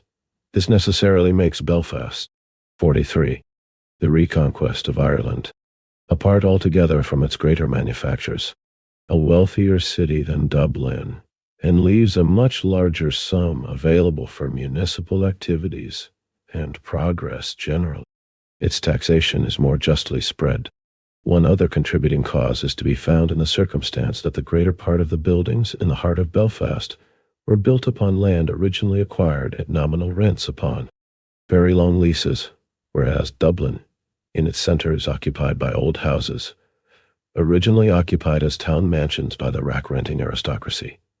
And when these gentry moved to London, they, in pursuance of their rack-renting instincts, let the houses at the highest rents they could squeeze out of them. Such houses have been let and relet with an increase of rent accompanying each fresh letting. until Dublin is now confronted with the curious fact that although the tenant who hires the rooms is horribly rack-rented, yet the landlord from whom he hires may have but a small margin to live upon between the rent he receives and the rent he pays to the landlord from whom he had hired, and so ad infinitum. One of the first things a Labour Party in Dublin Corporation should do is to demand the publication of the names of the several owners of house property in the city. Only by such publication, and the investigation necessarily preceding it, would the tangle of house ownership in Dublin be cleared up, and the way cleared up for drastic enforcement of sanitary laws. Our readers will see that the difference between the municipality of Dublin and that of Belfast is the difference between an old city, inheriting accumulations of abuses and obstructed at every turn by a hostile legislature, and a new city aided by a friendly legislature, and unexpectedly spreading over agricultural land lightly valued and cheaply rented by its owners. But Belfast has its own problems to deal with. In some respects, these problems are more difficult than any Dublin knows. In some respects, the horrors of Belfast life are such as Dublin may pray to be saved from. With Belfast, as with Dublin, there is little need to go beyond official returns for any statements of facts. Dr. A, medical officer of health for Belfast, has on many occasions in his annual report set down in his dry official way some statistics as to the pressure of the capitalist 44. Chapter 5. Belfast and its problems.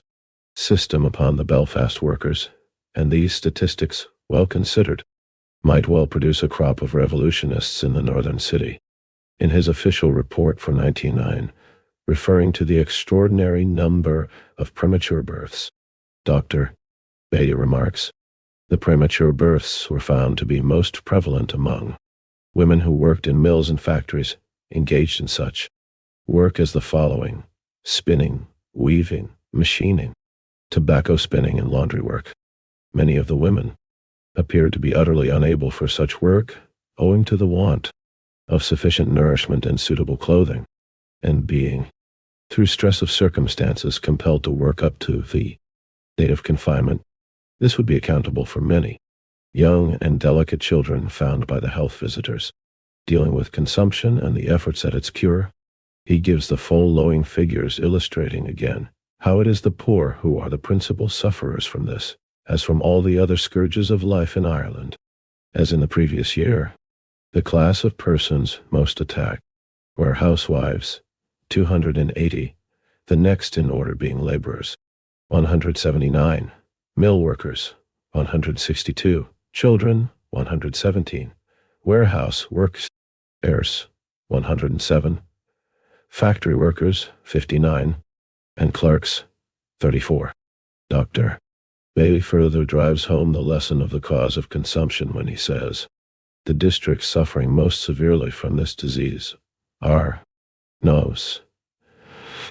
3, 4, and 12, in which 136, 117, and 112 cases occurred, respectively, and it is to be noted that in these districts textile industries are largely carried on.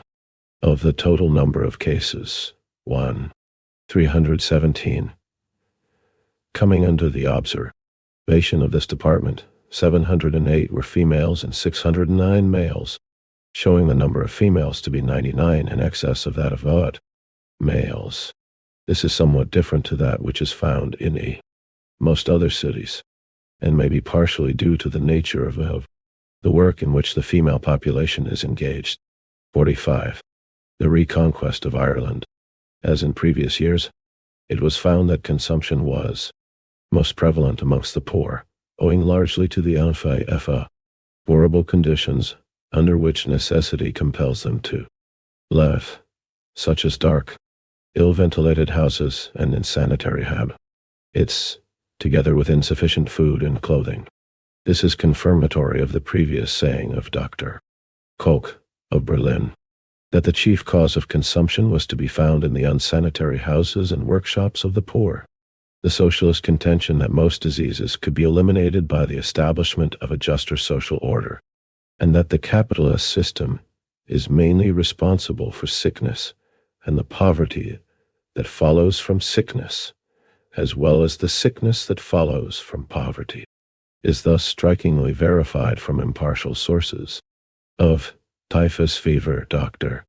Bailey says, and the admission is remarkable, that this disease is extremely proved to be associated with conditions of privation, poverty, and overcrowding, bad feeding, and intemperance. Wow. The disease in question does not claim many victims in Belfast, but it is interesting to notice that this medical gentleman places the responsibility for the disease upon the proper shoulders, those responsible for bad social conditions, a fact to be commended to the notice of those good souls who, when they see their children, parents, sisters, or brothers murdered by disease, blasphemously attribute their deaths to the will of God. It is not to the will of God, but to the greed of man that most such deaths are due. To those who are acquainted, even on hearsay, with the conditions in the mills of Belfast, it will be no surprise to learn that the poor are the chief sufferers from consumption, and especially the poor mill workers. Imagine a spinning room so hot with a moist heat that all girls and women must work in bare feet, with dress open at breast and arms bare, hair tied up tight to prevent it irritating the skin, rendered irritable and tender by sweat and heat. Imagine the stifling, suffocating atmosphere that in a few months banishes the color from the cheeks of the rosiest half-timer and reduces all to one common deadly pallor. Imagine all the windows closed in such a place, or only opened for a few minutes when the advent of the lady factory inspector is announced, and closed immediately she retires. Imagine all the machinery driven at ever increase 46. Chapter 5. Belfast and its problems. Aim speed in such an inferno. And imagine these poor slaves at meal hours catching up their shawls and rushing out, perhaps amid rain or frost, to snatch up a few badly cooked mouthfuls of badly nourishing food, and be back in their places inside of 45 minutes. Is it any wonder that such people, working amid such conditions, are subject to consumption? The medical authorities issue long and minute instructions to the people as to how consumption may be avoided, but the instructions are as a rule utterly valueless to the class most subject to the scourge. Of what use is it to teach people about the evil of overcrowding when their wages will not permit them to secure decent house room? Of what avail a paper telling how to cook and prepare food when they have only 45 minutes to come from the mill, cook a meal, eat it, and return to the mill, the mother being one of the breadwinners or wage earners of the family? Of what avail instilling into the worker the necessity of choosing proper food to counteract the tendency to consumption, and so increase the resisting power of the individual, when the wages are so small that only the poorest, easiest cooked, and generally least nutritious foods can be bought? We do not deny the benevolent motives of the good ladies and gentlemen at present crusading against consumption in Ireland, but we consider that the agitator who aroused the people to revolt against the conditions of toil and life for the workers is doing more to end the scourge than all the anti-tuberculosis societies ever dreamed of. Consider, for instance, the life of the sweated home workers of Belfast, and imagine what poor resisting power their bodily frames must offer to the inroads of the white plague. We quote again from Dr. Bailey. In the last week in December, for instance, a woman was observed embroidering small dots on cushion covers. There were 308 dots on each cushion, and for sewing these by hand, she received the sum of 1 penny. She said that for a day's work of that kind she would have difficulty in making 6 pence. Nor is this an exceptional case. Quite recently, our inspector was shown handkerchiefs which were to be ornamented by design in dots. These dots were counted, and it was found that the worker had to sew 384 dots for 1 penny. The comment is needless. Other classes of work are as A's. 47. The Re-Conquest of Ireland. Badly paid. The finishing of shirts, which consists of making buttonholes, sewing on buttons, and making small gussets at the wrists and sides of the shirts may be instanced in each 6 or 7 buttonholes have to be cut or hand-sewn. 8 more buttons have to be sewn on, and 4 gussets made. This work is paid at the rate of 6 pence for 1 dozen shirts. Nor is this a cheap class of goods, permitting scamped work, though, to continue. Sewing has to be neat and well finished, and the buttonholes evenly sewn, the shirts being of a fine quality for which the buying public has to give a good price. The making-up trades in general pay very poorly. Among the various kinds of badly paid work noticed may be mentioned children's pinafores, flounced and braided at 4 ED per dozen, women's chemises at 7 D per dozen, women's aprons at 2 UND per dozen, men's drawers at 10 D per dozen, men's shirts at 10 D per dozen, blouses at 9 D per dozen, and babies' overalls at 9 D per dozen. From these very low rates of pay must be deducted the time spent in visiting the war rooms for work, the necessary upkeep of the worker's sewing machine, and the price of thread used in sewing, which is almost invariably provided by the worker. 1 penny per hour is the ordinary rate of pay, and in many instances it falls below this. In these industrial parts of the north of Ireland, the yoke of capitalism lies heavy upon the lives of the people. The squalor and listless wretchedness of some other parts is, indeed, absent, but in its stead there exists grinding toil for old and young, toil to which the child is given up, whilst its limbs and brains are still immature and undeveloped, and toil continued until, a broken and enfeebled wreck, the toiler sinks into a too early grave. In this part of Ireland, the child is old before it knows what it is to be young. We have heard of a savage chief who was brought from his savage home to see and be impressed with the works of civilization. He was taken around the big centers of modern capitalism, shown steam engines, battleships, guns, railway trains, big factories and churches, and 48. Chapter 5. Belfast and its problems. All the mammoth achievements of our day, and then taken home to his people. Arrived there, he was asked by his escort what he conceived to be the most wonderful thing he had seen, what had impressed him most, and he answered, little children working. Melbatosite. This thing which seemed so strange to the savage who amid his savage surroundings, handicapped by lack of knowledge, and all its industrial possibilities, yet had never thought of making children work. This thing is the great outstanding feature of life in Belfast and the industrial parts of Ireland. In their wisdom, our lords and masters often leave full-grown men unemployed, but they can always find a use for the bodies and limbs of our children. A strange comment upon the absurdities of the capitalist system, illustrating its idiotic wastefulness of human possibilities, that the intellect and strength of men should be left to rot for want of work, whilst children are by premature work deprived of the possibilities of developing fully their minds or bodies. Nor is this the only manner in which the life of the working class is sacrificed to the greed of dividends. Our shipyards offer up a daily sacrifice of life and limb on the altar of capitalism. The clang of the ambulance bell is one of the most familiar daily sounds on the streets between our shipyards and our hospitals.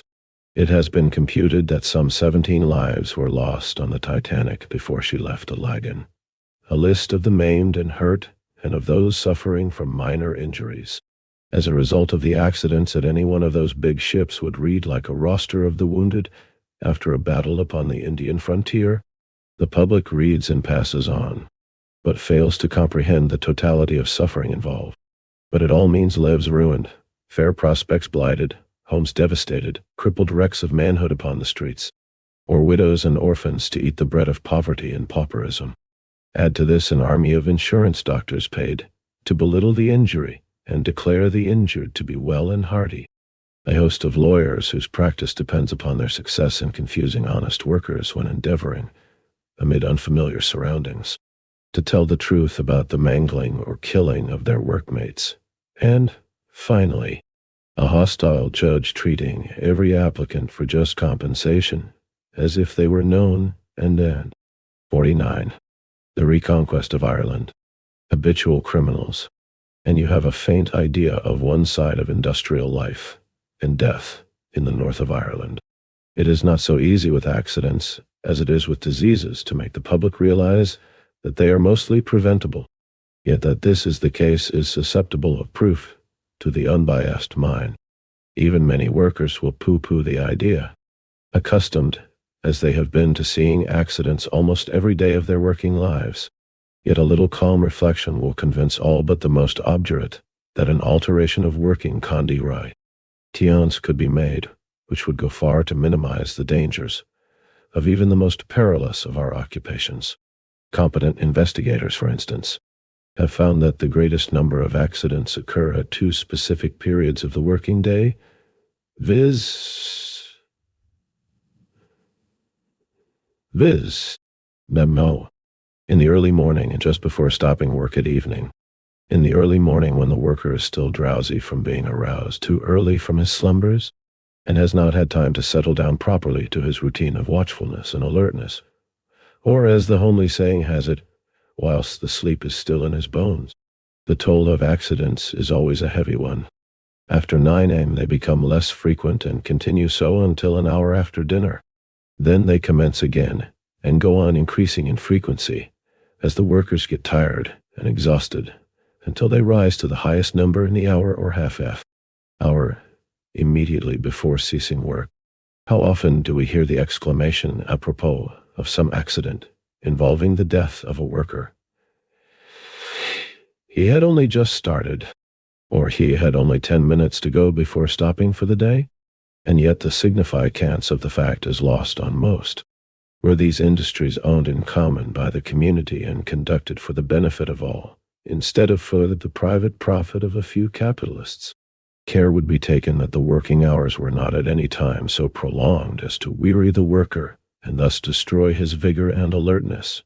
And when an accident did occur, the persons in charge would be placed upon trial and compelled to prove their innocence of responsibility, instead of, as at present, when the friends of the victim are compelled to establish the responsibility of the employer, and can only establish it by the evidence of workers whose daily bread is at the mercy of the 50. Chapter 5. Belfast and its problems. Employer in question.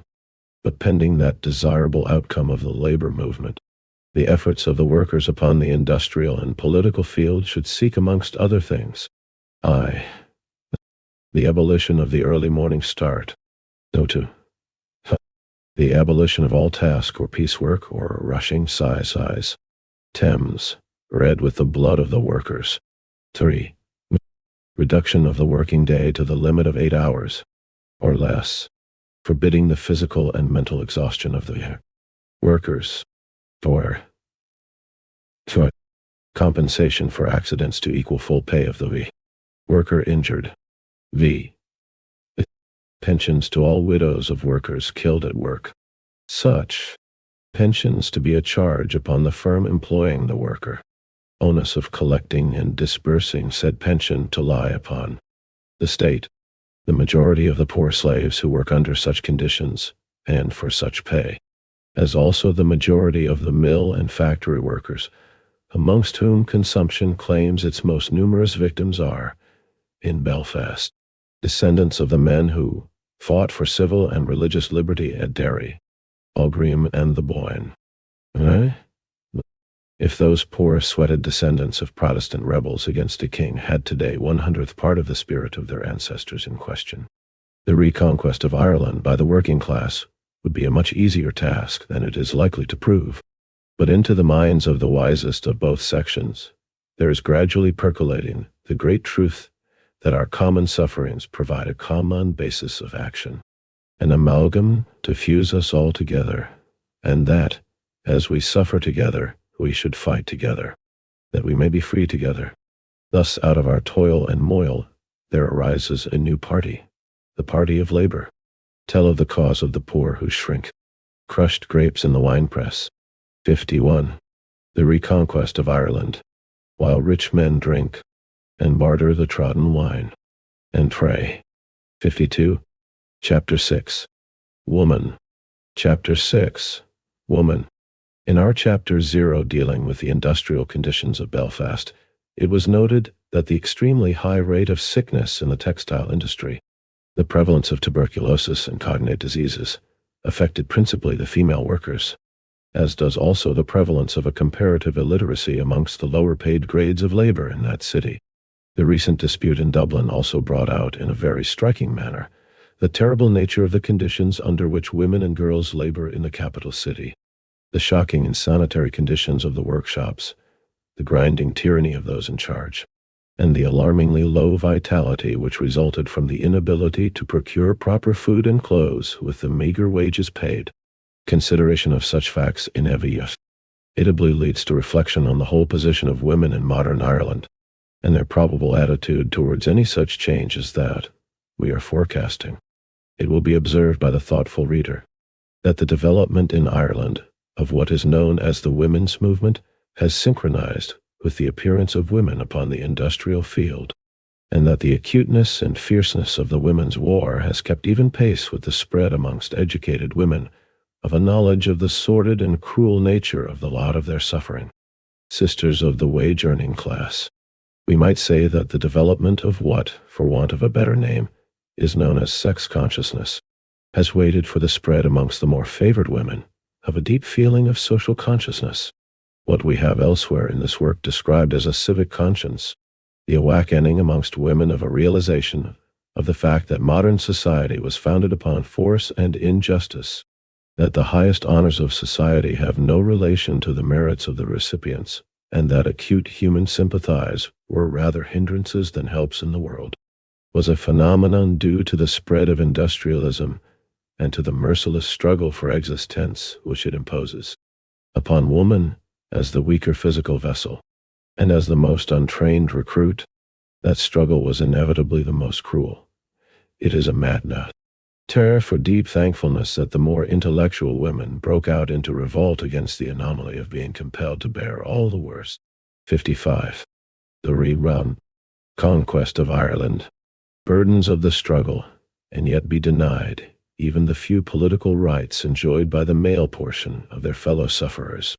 Had the boon of political equality been granted as readily as political wisdom should have dictated, much of the revolutionary value of women's enfranchisement would probably have been lost.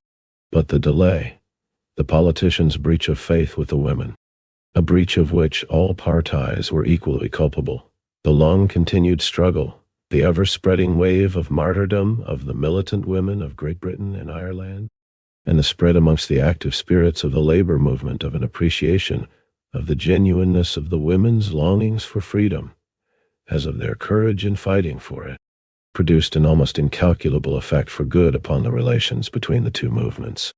In Ireland, the women's cause is felt by all labor men and women as their cause. The labor cause has no more earnest and wholehearted supporters than the militant women. Rebellion, even in thought, produces a mental atmosphere of its own. The mental atmosphere the women's rebellion produced open their eyes and train their minds to an understanding of the effects upon their sex of a social system in which the weakest must inevitably go to the wall. And when a further study of the capitalist system taught them that the term the weakest means in practice the most scrupulous, the gentlest, the most humane, the most loving and compassionate, the most honorable, and the most sympathetic, then the militant women could not fail to see that capitalism penalized in human beings just those characteristics of which women suppose themselves to be the most complete embodiment. Thus the spread of industrialism makes for the awakening of a social consciousness, awakes in women a feeling of self-pity as the greatest sufferers under social and political injustice, the divine wrath aroused when that self-pity is met with a sneer, and justice is denied, leads women to revolt, and revolt places women in comradeship and equality with all the finer souls whose life is given to warfare against established iniquity. The worker is the slave of capitalist society. The female worker is the slave of that slave. In Ireland, that female worker has hitherto exhibited, in her martyrdom, an almost damnable patience. She has toiled on the farms from her earliest childhood, attaining usually to the age of ripe 56. Chapter 6. Woman. Womanhood without ever being vouchsafed the right to claim as her own a single penny of the money earned by her labor, and knowing that all her toil and privation would not earn her that right to the farm which would go without question to the most worthless member of the family, if that member chanced to be the eldest son. The daughters of the Irish peasantry have been the cheapest slaves in existence, slaves to their own family, who were, in turn, slaves to all social parasites of a landlord and gombeen-ridden community. The peasant, in whom centuries of servitude and hunger had bred a fierce craving for money, usually regarded his daughters as beings sent by God to lighten his burden through life, and too often the same point of view was as fiercely insisted upon by the clergymen of all denominations. Never did the idea seem to enter the Irish peasant's mind, or be taught by his religious teachers, that each generation should pay to its successors the debt it owes to its forerunners, that thus, by spending itself for the benefit of its children, the human race ensures the progressive development of all. The Irish peasant, in too many cases, treated his daughters in much the same manner as he regarded a plow or a spade, as tools with which to work the farm. The whole mental outlook, the entire moral atmosphere of the countryside, enforced this point of view. In every chapel, church, or meeting house, the insistence was ever upon duties. Duties to those in superior stations, duties to the church, duties to the parents. Never were the ears of the young polluted by any reference to rights, and growing up in this atmosphere, the women of Ireland accepted their position of social inferiority. That, in spite of this, they have ever proven valuable assets in every progressive movement in Ireland, is evidence of the great value their cooperation will be when, to their self-sacrificing acceptance of duty, they begin to unite its necessary counterpoise. A high-minded assertion of rights. We are not speaking here of rights, in the thin and attenuated meaning of the term to which we have been accustomed by the liberal or other spokesmen of the capitalist class, that class to whom the assertion of rights has ever been the last word of human wisdom. We are rather using it in the sense in which it is used by, and is familiar to, the labor movement. 57. The Re-Conquest of Ireland. We believe, with that movement, that the serene performance of duty, combined with and inseparable from the fearless assertion of rights, unite to make the highest expression of the human soul. That soul is the grandest which most unquestionably acquiesces in the performance of duty, and most unflinchingly claims its rights, even against a world in arms. In Ireland, the soul of womanhood has been trained for centuries to surrender its rights, and as a consequence, the race has lost its chief capacity to withstand assaults from without and demoralization from within. Those who preach to Irish womankind fidelity to duty as the only ideal to be striven after were, consciously or unconsciously, fashioning a slave mentality, which the Irish mothers had perforce to transmit to the Irish child. The militant women who, without abandoning their fidelity to duty, are yet teaching their sisters to assert their rights, are re-establishing a sane and perfect balance that makes more possible a well-ordered Irish nation. The system of private capitalist property in Ireland, as in other countries, has given birth to the law of primogeniture, under which the eldest son usurps the ownership of all property to the exclusion of the females of the family. Rooted in a property system founded upon force, this iniquitous law was unknown to the older social system of ancient Erin, and, in its actual workings out in modern Erin, it has been and is responsible for the moral murder of countless virtuous Irish maidens. It has meant that, in the continual dispersion of Irish families, the first to go was not the eldest son, as most capable of bearing the burden and heat of a struggle in a foreign country, but was rather the younger and least capable sons, or the gentler and softer daughters. Gentle Charles Kickham sang, "O brave, brave Irish girls, we well might call you brave. Sure the least of all your perils is the stormy ocean wave." Everyone acquainted with the lot encountered by Irish immigrant girls in the great cities of England or America, the hardships they had to. 58. Chapter 6. Woman. Undergo the temptations to which they were subject, and the extraordinary proportion of them that succumb to these temptations must acknowledge that the poetic insight of Kickham correctly appreciated the gravity of the perils that awaited them. It is humiliating to have to record that the overwhelming majority of those girls were sent out upon a conscienceless world, absolutely destitute of training and preparation, and relying solely upon their physical strength and intelligence to carry them safely through. Laws made by men shut them out of all hope of inheritance in their native land.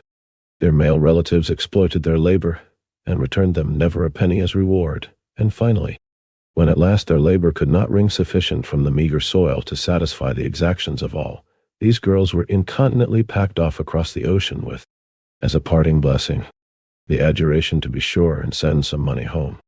Those who prate glibly about the sacredness of the home and the sanctity of the family circle would do well to consider what home in Ireland today is sacred from the influence of the greedy mercenary spirit, born of the system of capitalist property, what family circle is unbroken by the immigration of its most gentle and loving ones.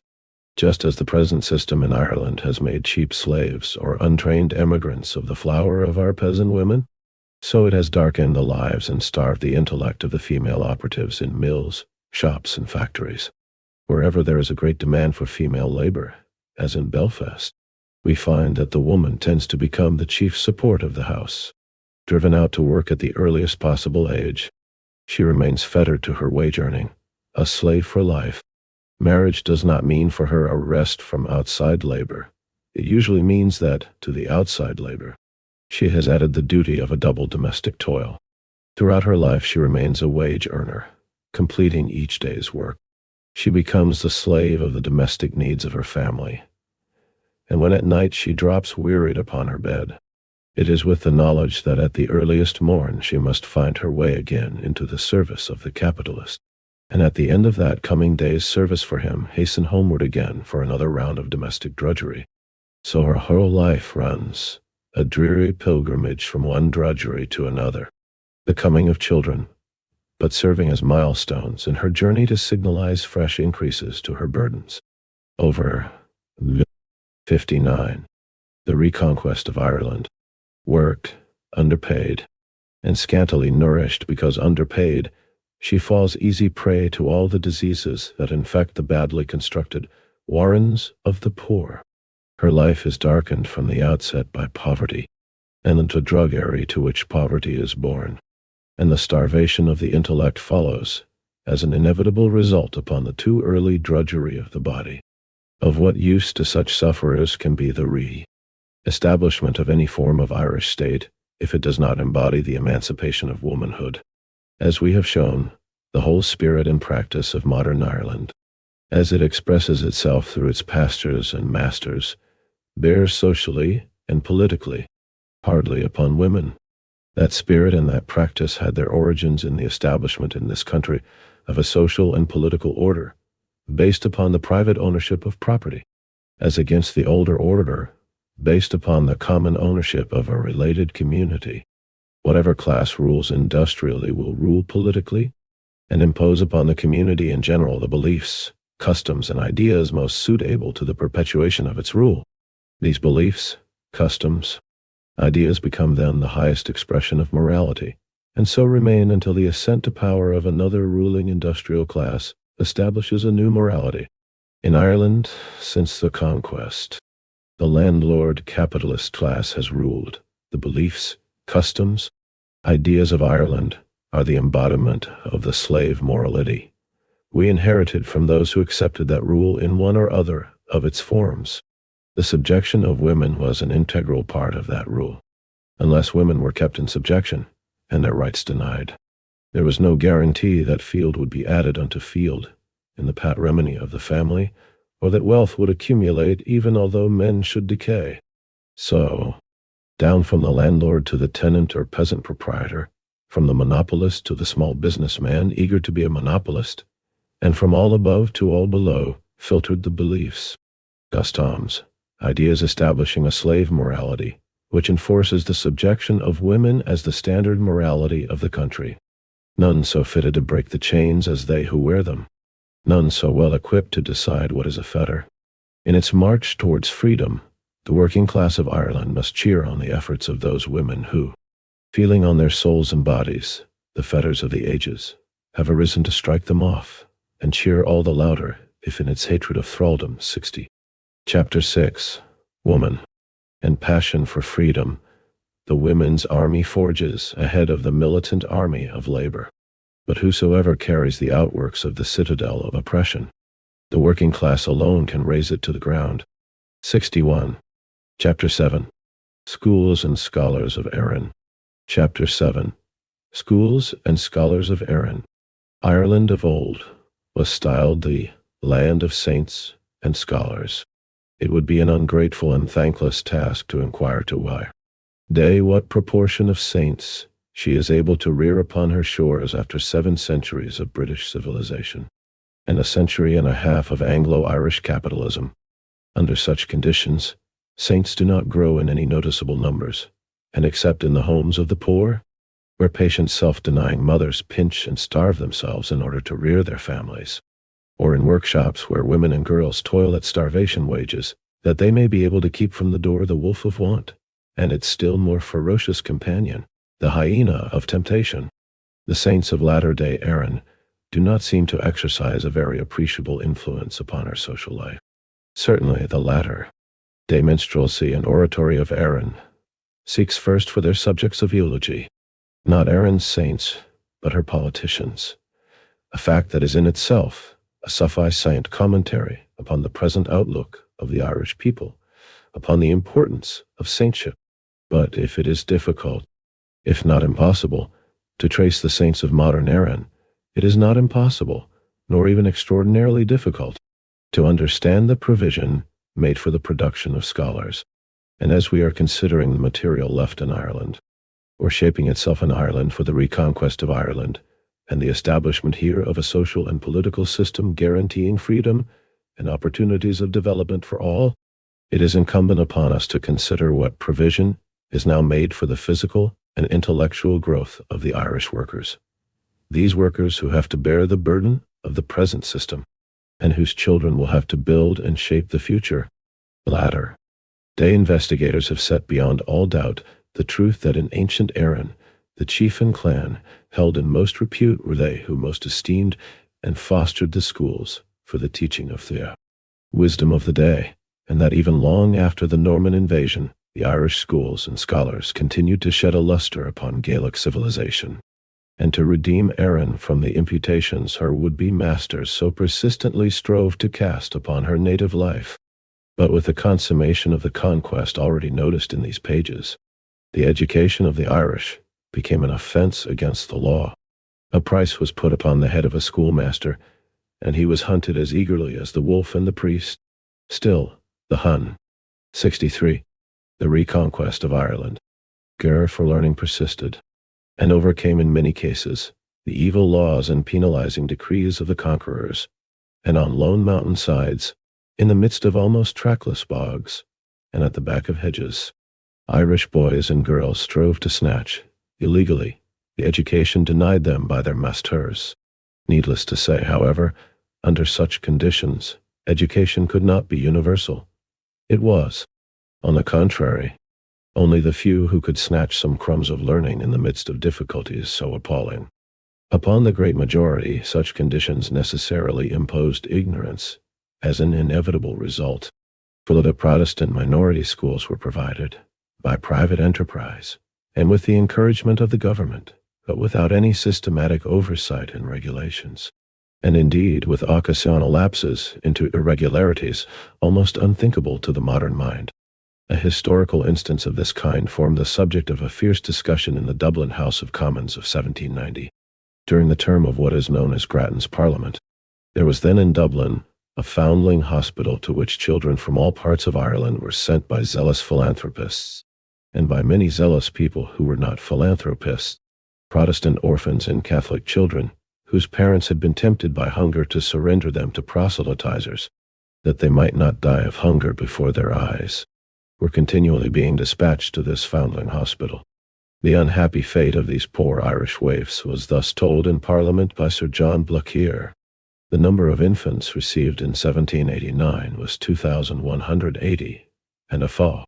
That number 2,087 were dead or unaccounted for.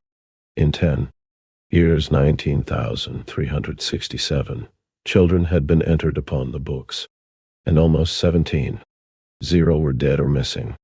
The wretched little ones were sent up from all parts of Ireland, 10 or 12 of them thrown together in a kish or basket, forwarded in a low-backed car, and so bruised and crushed and shaken at till their journey's end that half of them were taken out dead, and were flung into a dung heap.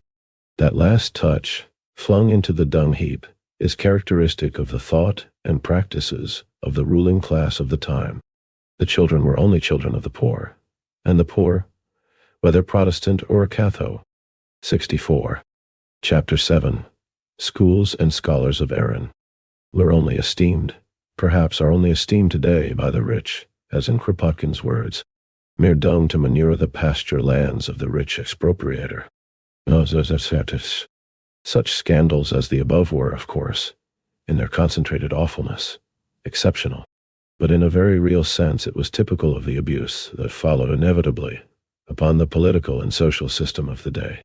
A government based upon property, and denying the rights of the common people, must produce an administration of society, which, in all its ramifications, will embody injustice. Brilliance of intellect it may have, great genius it may show, rare fruits in philosophy, art, science will blow some out of it, but without democracy, it will remain a torture house for the laborer, a prison for the hearts and hopes of the poor. Between the institutions such as we have quoted amongst the Protestant minority, the illegal, but secretly tolerated, schools of the Catholics of the same period, and the national schools of today, there stretches a great period of time, a period marked by many and far-reaching changes in the political situation. But in our treatment of the schools for our Irish children, there is not to be observed any such radical or fundamental change as the development of the democracy would seem to warrant. On the contrary, that seems to be the one ground from which the public guardianship and responsibility, welcomed elsewhere, are here most resolutely forbidden to enter. Public responsibility indeed is admitted in a half-hearted form, but the right of control, of guardianship that goes, or should go, with responsibility is bluntly denied, and its assertion treated as a veritable attack upon the basis of public morality. Hence we do not find that the progress to be noted in other branches of public life is to be found here. The national schools of Ireland have ever been left in the rear of progress, a menace to the health of the pupils and teachers, unsightly and dangerous products of a low standard of civic conscience. A few quotations from impartial authorities upon the points we have noted will serve to illustrate how, in our own generation, the administration of schools still retains more than a flavor of the bad old anti-democratic days, with its contempt for the poor. 65. The Re-Conquest of Ireland. In the year 1900, the Lancet sent a commissioner to investigate the sanitary conditions of the national schools of Dublin.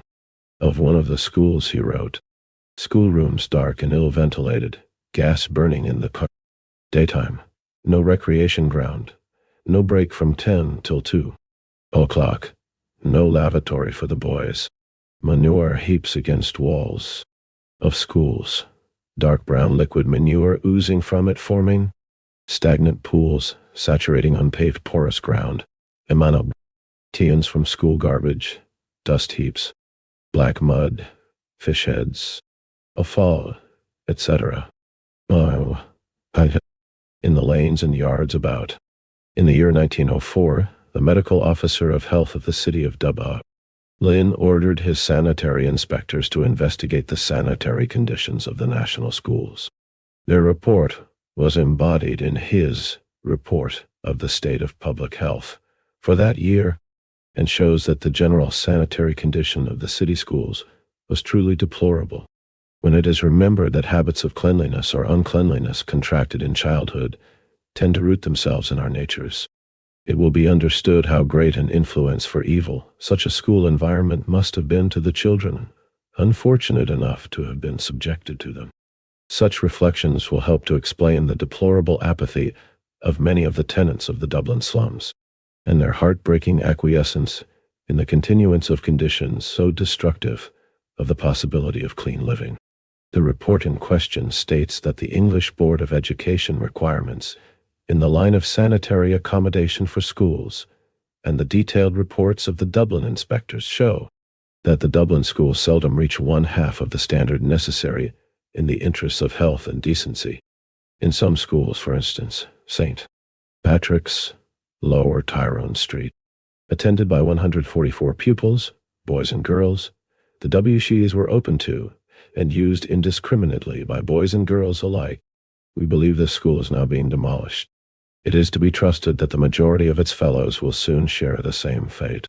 In the same year as that in which the Lancet Commissioner reported on Dublin, a report to the Commissioners of National Education in Ireland, dealing with Belfast, states of the schools in Newtownards District. 66. Chapter 7. Schools and Scholars of Erin. After what has been said of the character of many of the houses and premises, it is not to be wondered at if sickness prevails to a large extent and epidemics spread rapidly. Macarra district is low-lying and not an easy place to drain thoroughly. But the schoolhouses, no doubt, help the work of disease. I can count up 14 monitors who have retired through ill health and have, I imagine, all since died. Two young monitresses employed in an overcrowded school have died within little more than a year. 9 years afterwards, the inspector for Belfast one district was constrained to say in his report to the same commissioners upon the same subject, "It is a pity, where so many agencies are at work making for the health of the people, that little children almost at the threshold of existence should be thrust into overcrowded rooms where their young blood is slowly poisoned. How great this overcrowding is, and how bad its effects upon the health of the children, as well as upon their ability to benefit by the education provided, may be surmised by the following excerpts from the above-quoted reports for the year 1910. Mr. Keith, the inspector, declared, serious cases of overcrowding continue to occur. One city. School supplies space for 291 children. At one visit I found 386 present. In one of the rooms, with accommodation for 47. 107 infants spend their school days.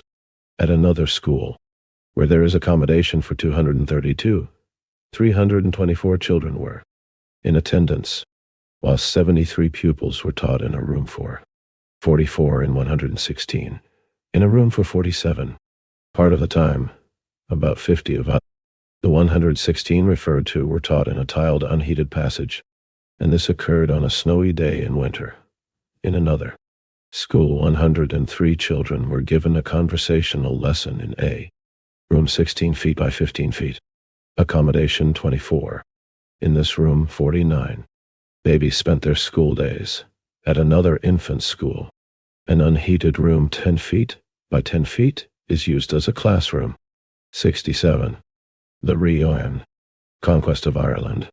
There the children have to endure one of two evils in the winter, either to perish with cold if the door is left open, or to inhale vitiated air if it is shut. On visiting a school in September last, I found 37 pupils, boys and girls, under instruction in a small yard. 16 boys were sitting on the tiled floor of the yard, and 2 others were sitting with their backs to the door of one of the out offices.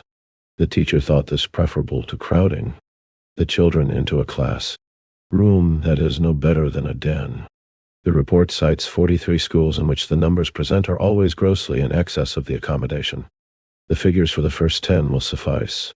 Accommodation present: 1, 18, 53, 2, 34, 130, 3, 50, 115, 4, 6, 33, 5, 47, 151, 6, 50, 145, 7, 23, 43, 8, 17, 52, 9, 29, 74, 10, 21, 42. The bearing of the capitalist system upon the problem of educating the young is shown in this statement of the Belfast inspector. The cost of sites is a difficulty to be reckoned with in Belfast. I was informed that a rood of inferior building ground cost the promoters of a school about £500 sterling. £500 to be paid before Belfast can secure a rood of inferior building ground upon which to erect a school to educate 68. Chapter 7. Schools and Scholars of Erin, its children, and the landowners who exact this tax upon enlightenment are the political leaders of the people whose children's education they obstruct. One is inclined to wonder if it is only greed that impels the landed classes of Ulster to make such demands, when asked to provide land for educational purposes, or has the fear of educating the masses nothing to do with it? In two reports we find the attitude of the richer classes of Belfast thus strongly commented upon and condemned. In 1919, again, the well-to-do classes in Belfast take very little interest in the schools. The condition of many of the schools presents a powerful contrast to the phenomenal progress made by the city in so many directions. In 1911 to 1912, it is a pity that a city, in many respects so progressive, with what pride in its port and defiance in its eye, should have to look calmly on, while its children are either cooped up in ill-ventilated classrooms or left to face the perils of the streets. Bad as are the conditions in Dublin, and hardly as they bear upon its working class, it is certain that Belfast pays so heavy a price for its prosperity as to make one wonder if, after all, that prosperity is not too dearly bought. None acquainted with the lower-paid working-class population of the two cities can have failed to note the extraordinary prevalence of illiteracy in Belfast as compared with Dublin. This illiteracy exists despite compulsory school attendance, and can only be accounted for by, first, the rapid growth of the former city, and second, the fact that the textile industries of Belfast depend upon women and child labor, making any real family life impossible, and any real control of young children ineffective amongst the mill population. Both these points are brought out in the last quotation we shall make from the report of the Belfast School Inspector for 1911-12. He says, page 104, there is no doubt that a great many Belfast children do not attend school. The local schools may be overcrowded. The parents may remove so frequently that their children escape. 69. The Re-Conquest of Ireland. Notice. Factory life brings about a state of affairs which reduces parental influence to a minimum. Some parents seem to have ceased to consider themselves responsible for the upbringing of their children. When the children are old enough, they get on half-time in the mills, and are then obliged to go to school. At a recent visit to a school attended by half-timers and other pupils, it was noticed that there were 104 half-time heirs in standards I and II. These children were all over 12 years of age. Where were they between the age of 6 and 12?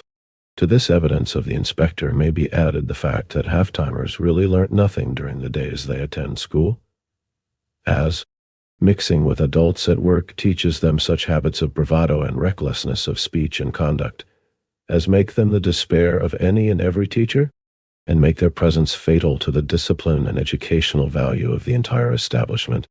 To this picture of the result of the congestion of Belfast and the squalor of Dublin may be added a third, that of the depletion, the emptying of the rural districts of Ireland, and the awful loneliness that is gradually descending upon the once happy homes of the Gael, as the capitalist system sucks the life's blood of the race. In Sligo, we are told by the report, there are some places where there are no children. Those who in the past did not emigrate, but remained at home, have grown up, and, confronted by the difficulty of subsistence, have never married. In other places, the young men and women emigrate year after year, and there are none left to help on the farm except the children who are, therefore, kept away from school.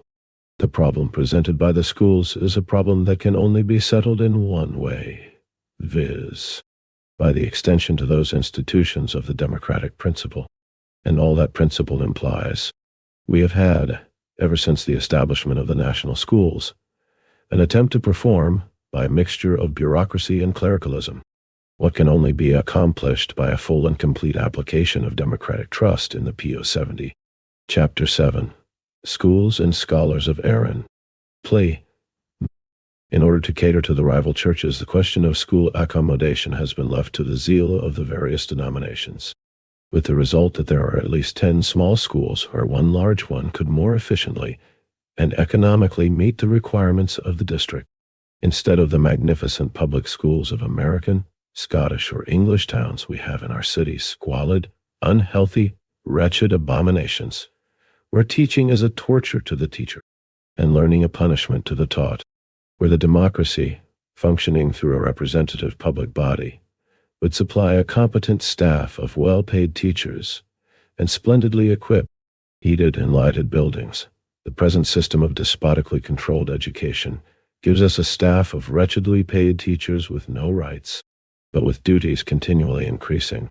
These unfortunates are condemned to carry out the most important functions of modern society in buildings totally unsuited for the purpose, badly ventilated and drained, and in most instances, totally unheated save at the expense of the unfortunate head of the teaching staff.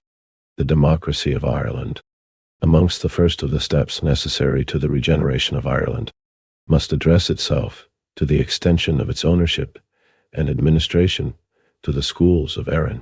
Whatever safeguards are necessary to ensure that the religious faith of the parents shall be respected in the children will surely be adequately looked after by the representatives of a people to whom religion is a vital thing.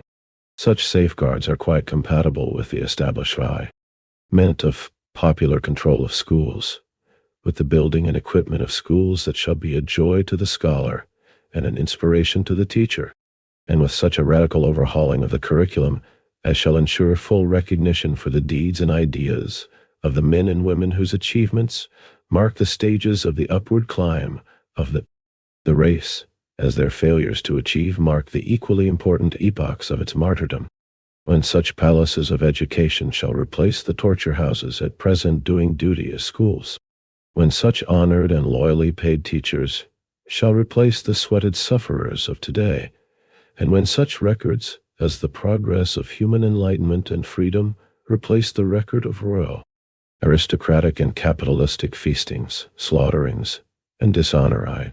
71. The Re-Conquest of Ireland. Inks of the poor as pass muster for history at present. Erin may once more have reason to be proud of her scholars. 72. Chapter 8. Labor and Cooperation in Ireland. Chapter 8. Labor and Cooperation in Ireland.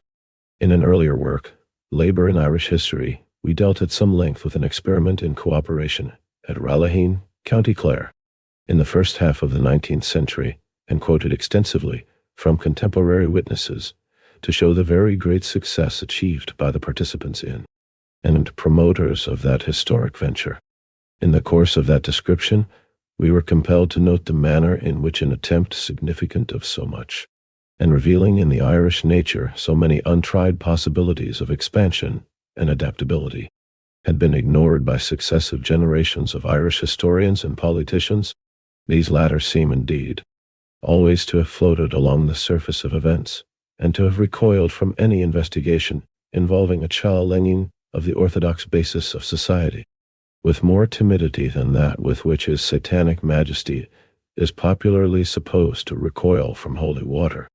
Their one governing idea has, at all times, been to represent the Irish cause as but a variant of a reform movement in English society, that Ireland was restive because she was not treated with the same equal justice as England, and that if she was only so treated, it would be found that Ireland was essentially orthodox, and lacking in sympathy for any attacks upon accepted social institutions.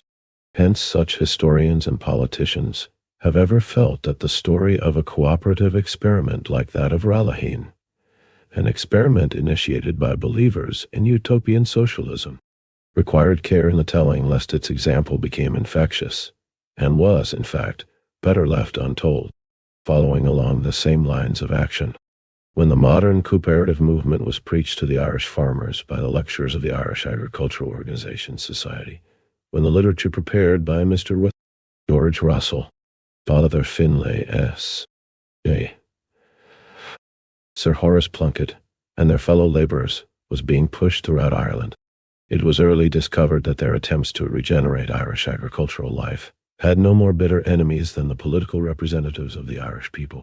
Irrespective of their political color, the Unionist politicians opposed the cooperators because the movement tended to bring together Protestant and Catholic on a basis of friendly and fraternal helpfulness, a state of things that, if persisted, 75, the Re-Conquest of Ireland, would inevitably destroy that bigoted distrust and hatred upon which unionism depended for its existence.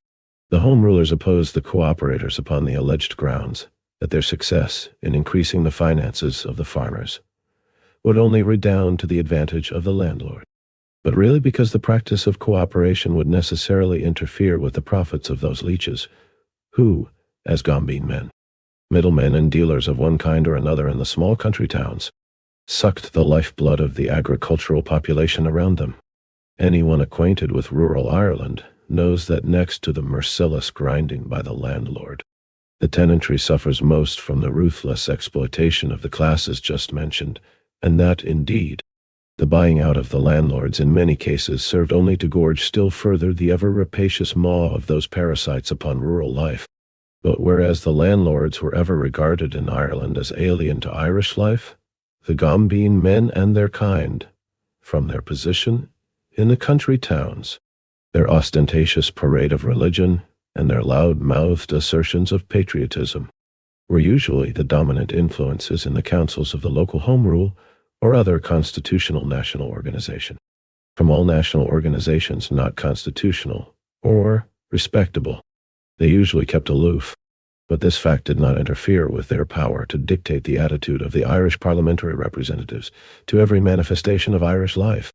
They were ever the local wire-pullers, and, as such, posed as the representatives of the political thought of Ireland. Thus it was in no way strange that the Irish politicians as a whole were averse to all propaganda upon cooperative lines, and that, as a writer in the Irish Homestead says, Sir Horace Plunkett, Father Finlay, and Mr. Anderson were assured that their ideas were quite unsuitable for Ireland, that the people wanted something else, that they were going contrary to Irish instincts, that their ideas might suit people like the Danes and Germans, but they must remember that Ireland had a unique character. 76. Labor and cooperation in Ireland. But neither was it strange that the cooperative principle had in itself an appealing force, quite sufficient to surmount this factitious opposition, although 50 meetings were held before a single society was formed. Apart from the direct appeal founded upon self-interest, an appeal rooting itself in the necessities born of an ever-increasing difficulty in finding a profitable market for their commodities. The Irish farming population had long been accustomed to practical cooperation for given objects. The sight of a whole countryside agreeing to build a cabin for someone left shelterless, to save the crops of a neighbor too sick to bring in his own, to dig the field of a widow, to raise money enough to enable a promising boy to get the education necessary, to become a priest or a doctor, or in the olden days to bring in and support a head schoolmaster, was not unfamiliar to Irish eyes, nor were the practical value of such kindly lessons lost to Irish understanding. And in the days immediately preceding the cooperative propaganda, the Irish Land League had found the peasantry willing cooperators in a score of ways when such cooperation formed part of the campaign against landlordism, nor yet had all the insidious tendency of leaders, infatuated with capitalist doctrines, and too ignorant of their country's real history to understand its ancient institutions, ever been able to take from the peasantry the possession of traditions which kept alive in their midst the memory of the common ownership and common control of land by their ancestors, an ownership and control which were the very flower of cooperation.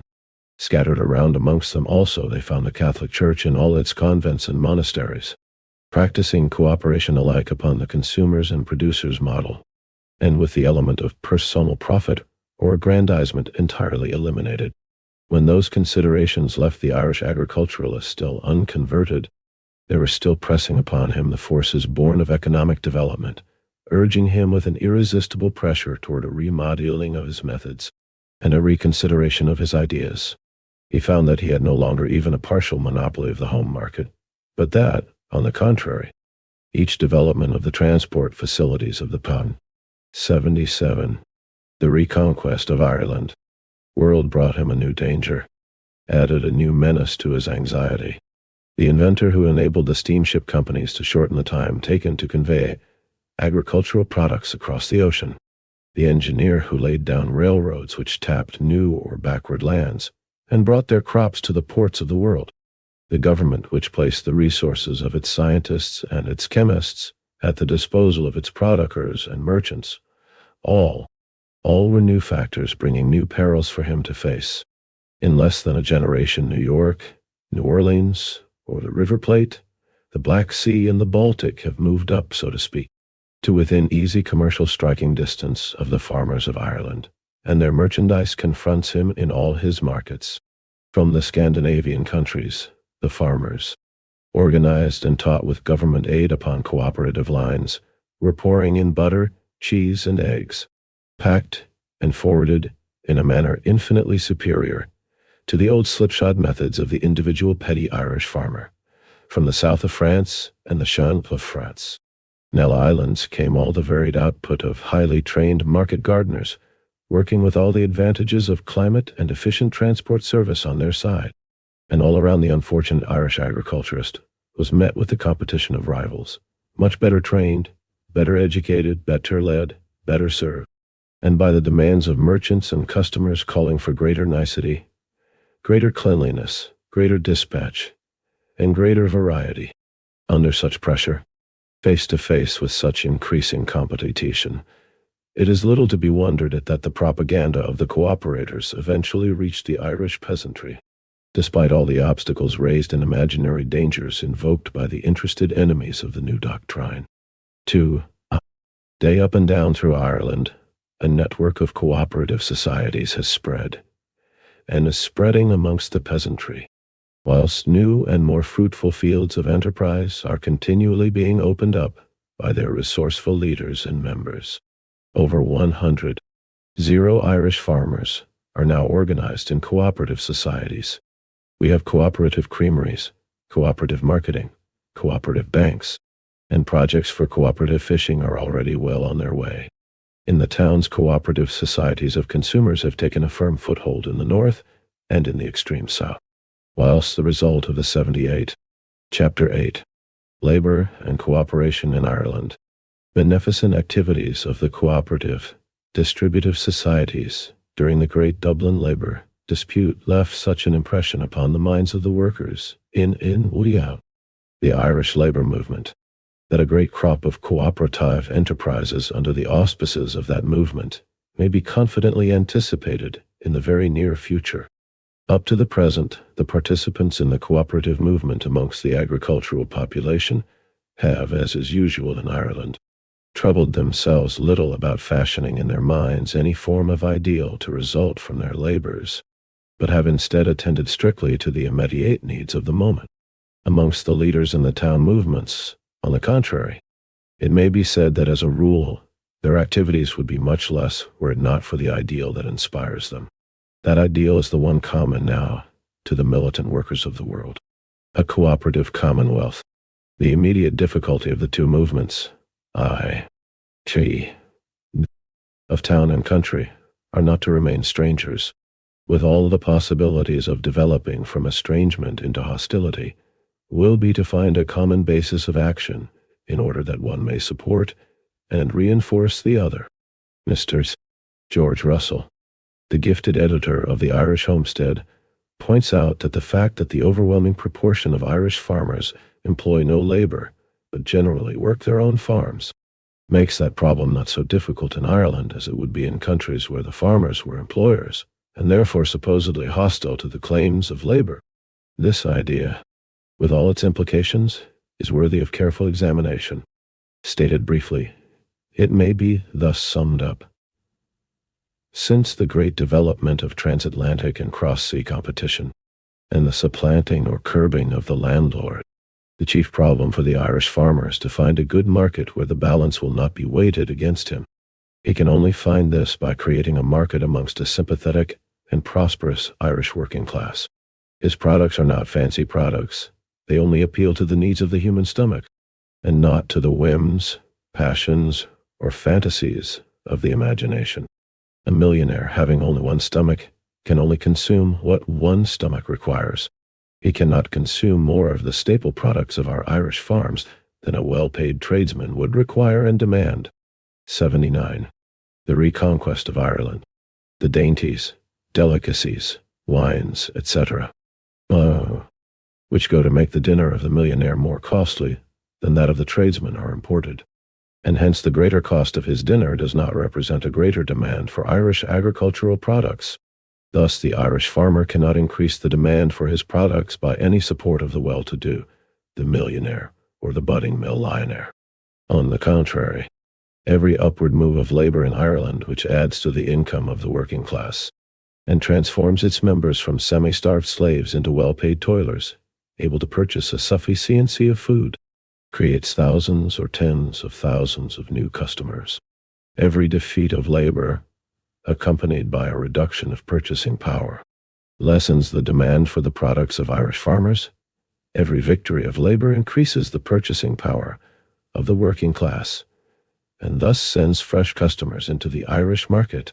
And if that victory for the Irish working class was won by the support of the cooperative farmers of Ireland, then every constituent of the Irish labor movement would be morally bound to give preference to the commodities produced by their agricultural allies. To that moral obligation, the establishment and popularization of cooperative stores under the aegis of the labor movement would add another, that of self-interest. Stocking the products of the agricultural cooperative societies in time of industrial peace, the workers would enjoy their credit in time of war. Then the trades union in time of peace could invest its funds in the cooperative societies. In time of lockouts or strikes, it would fight with food guaranteed to its members by such societies which, for the food required, would be able to pledge their credit to the organized cooperative farming community. Trade union funds, instead of being deposited in banks to be let out by those institutions to capitalist exploiters, could be placed to the credit of soundly conducted cooperative enterprises, developing the farmers and aiding the resources of the toilers in town and country. In so doing, the urban workers would know that, in helping to make life in the rural districts less unbearable, they were also helping to stem the flow of labor into the towns, thus increasing the security of their own position. 80. Chapter 8. Labor and Cooperation in Ireland. The idea is capable of almost infinite expansion, and not least amongst its attractions is the hope that the minds of Irish men and women, once set thus definitely in the direction of common work, common ownership, and democratically conducted industry, their thought would not cease from traveling that path until they had once more grasped the concept of an Ireland of whose powers, potentialities, and gifts each should be an equal heir, in whose joys and cultures all should be sharers. The letter to the Dublin employers, printed in the appendix, though it excited the wrath of all the tyrants and reactionaries in Ireland, served to win from Mr. Russell that hearing for the cooperative position we have just outlined, which may yet make it in a double sense a historic document. If, to that combination of agriculturalists and urban laborers, we have just hinted at as a possibility of cooperation upon the economic field, we add the further possible development of an understanding upon the political field between these two groups of cooperators, we begin to realize the great and fundamental change now slowly maturing in our midst. Such a political development may not, indeed probably will not, come soon, but the necessity of seeking legislation to aid their activities, as well as the necessity of preventing legislation to obstruct their activities, will force forward that development in due time. Then, when to the easily organized laborers of the towns is added the immense staying power of the peasantry, and when representatives appear in the halls of legislature voicing their combined demands, the party of labor which will thus manifest itself will speak with a prophetic voice. when it proclaims its ideal for a regenerated Ireland, an Ireland reconquered for its common people. For the only true prophets are they who carve out the future which they announce. 81. Chapter 9. Reconquest. A summing up. Chapter 9. Re-Conquest. A summing up. Recent events in Ireland have gone far to show that the old lines of political demarcation no longer serve to express any reality in the lives of the people. The growth of unrest in the industrial field, the bitterness of industrial conflict, the manner in which employers of the most varying political and religious faiths combine against the workers in the attempt to starve them into submission, and the marked increase in the fraternal feelings with which all classes of labor regard each other, all serve to indicate that there is preparing in our midst the material for a new struggle on a national scale, a struggle fierce enough, deep enough, and enduring enough to obliterate completely all the old landmarks carried over from past political struggles into the new conditions. In the great Dublin lockout of 1913-1914, the manner in which the Dublin employers, overwhelmingly unionist, received the enthusiastic and unscrupulous support of the entire Home Rule press was a foretaste of the possibilities of the new combinations with which labor in Ireland will have to reckon. The semi-radical phrases with which the middle-class Home Rule press and politicians so often duped the public, and sometimes themselves, were seen to have no radical feeling behind them. Sham battle cries of a sham struggle. They were hurriedly put out of sight the moment the war cries of a real conflict rose upon the air. From this lesson, as from the others already mentioned in this book, labor must learn that the time has come for a new marshalling of forces to face the future. As the old political parties must go, so must many of the old craft divisions in the ranks of labor. We have learned the value of the sympathetic strike. We must no longer allow craft divisions to fetter our hands and keep us from helping our brother or sister when they are attacked by the capitalist enemy. We must pursue the idea to its logical conclusion and work for the obliteration of all division of the forces of labor on the industrial field. The principle of complete unity upon the industrial plane must be unceasingly sought after. The industrial union embracing all workers in each industry must replace the multiplicity of unions which now hamper and restrict our operations, multiply our expenses, and divide our forces in face of the mutual enemy. With the industrial union as our principle of action, branches can be formed to give expression to the need for a FECI. 83. The Reconquest of Ireland. TIVE supervision of the affairs of the workshop, shipyard, dock or railway. Each branch to consist of the men and women now associated in labor upon the same technical basis as our craft unions of today. Add to this the concept of one big union embracing all, and you have not only the outline of the most effective form of combination for industrial warfare today, but also for social administration of the cooperative commonwealth of the future. A system of society in which the workshops, factories, docks, railways, shipyards, etc. Loyal, new de bounty, shall be owned by the nation, but administered by the industrial unions of the respective industries, organized as above, seems best calculated to secure the highest form of industrial efficiency, combined with the greatest amount of individual freedom from state despotism. Such a system would, we believe, realize for Ireland the most radiant hopes of all her heroes and martyrs. Concurrently with the gradual shaping of our industrial activities towards the end of industrial union, labor must necessarily attack the political and municipal citadels of power. Every effort should be made to extend the scope of public ownership. As democracy invades and captures public powers, public ownership will, of necessity, be transformed and infused with a new spirit. As democracy enters, bureaucracy will take flight, but without the power of the industrial union behind it, democracy can only enter the state as the victim enters the gullet of the serpent. Therefore, political power must, for the working classes, come straight out of the industrial battlefield as the expression of the organized economic force of labor. Else it cannot come at all. With labor proper, early organized upon the industrial and political field, each extension of the principle of public ownership brings us nearer to the reconquest of Ireland by its people. It means the gradual resumption of the common ownership of all Ireland by all the Irish, the realization of freedom. Not the least of the many encouraging signs given to the world during the great Dublin labor dispute just mentioned was the keen and sympathetic interest shown by the intellectuals in the fortunes of the workers.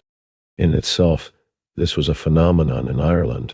Until then, there had been discovered no means of bridging the gap between the Irish workers. 84. Chapter 9. Re-Conquest. A summing up. Who toiled as ordinary day laborers, and those other workers whose toil was upon the intellectual plane, and whose remuneration kept them generally free from the actual pressure of want. In other European countries, the socialist movement had brought these two elements together in organized defensive and aggressive warfare against the brutal regime of the purse.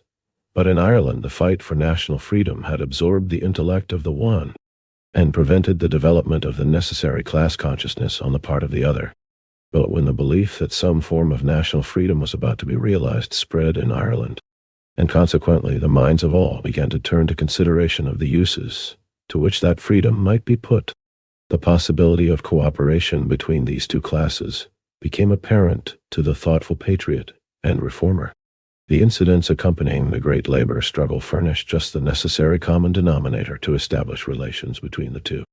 We have no doubt that it will be found in Ireland, as it has already been found in Italy, that the cooperation of the wage laborers and their intellectual comrades will create an uplifting atmosphere of social helpfulness of the greatest benefit in the work of national regeneration.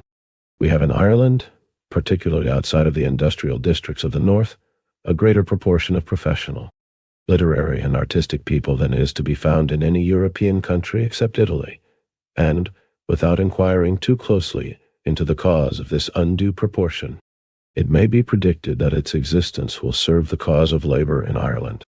Arising out of the same struggle, what may yet develop into a perfect understanding and concert of action was opened up between the urban laborers and the apostles of cooperation amongst the agricultural population of Ireland.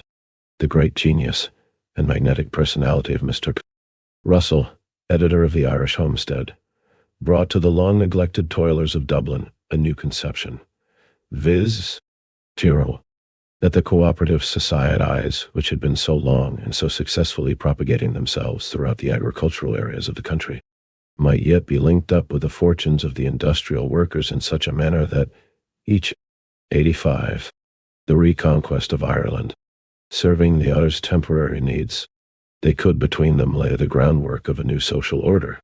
Almost throughout all historic periods there has been a latent antagonism between town and country. The socialist has predicted that the socialist state of the future will put an end to that antagonism by bringing the advantages of the city to the toiler in the country. Mr. Russ foresees, however, a cooperation in which the city and the country shall merge in perfecting methods of fraternal production and distribution that shall serve, first to enable each to combat capitalism, and finally to supplant it. Such a development of cooperative effort between the workers of town and country would be a great achievement, and we can at least bespeak for the effort and the constant support of every friend of progress in Ireland. In conclusion, we may say that this hope of cooperation between town and country for the purpose of common regeneration is typical of the hopes and possibilities now opening up to the workers of Ireland. Everywhere we see friends, where formerly we met only suspicion and distrust, and we realize that the difference in the attitude with which labor is regarded now to what it met formerly is the difference with which the world at large treats those who simply claim its pity and those who are strong and self-reliant enough to enforce its respect. Labor in Ireland tends to become more and more self-reliant, and in its self-reliance, it discovers its strength. Out of such strong self-reliance, it develops a magnetism, which will draw to it more and more support from all the adherents of all the causes which in their entirety make for a regenerated Ireland. The Gaelic Leaguer realizes that capitalism did more in 1 century to destroy the tongue of the Gael than the sword of the Saxon did in 6. The apostle of self-reliance amongst Irishmen and women finds no more earnest exponents of self-reliance than those who expound it as the creed of labor. The earnest advocates of cooperation find the workers stating their ideals as a cooperative commonwealth. The earnest teacher of Christian morality sees that in the cooperative commonwealth alone will true morality be possible. And the fervent patriot learns that his hopes of an Ireland reborn to national life is better stated, and can be better, and 86. Chapter 9. Reconquest, a summing up, more completely realized, in the labor movement for the reconquest of Ireland.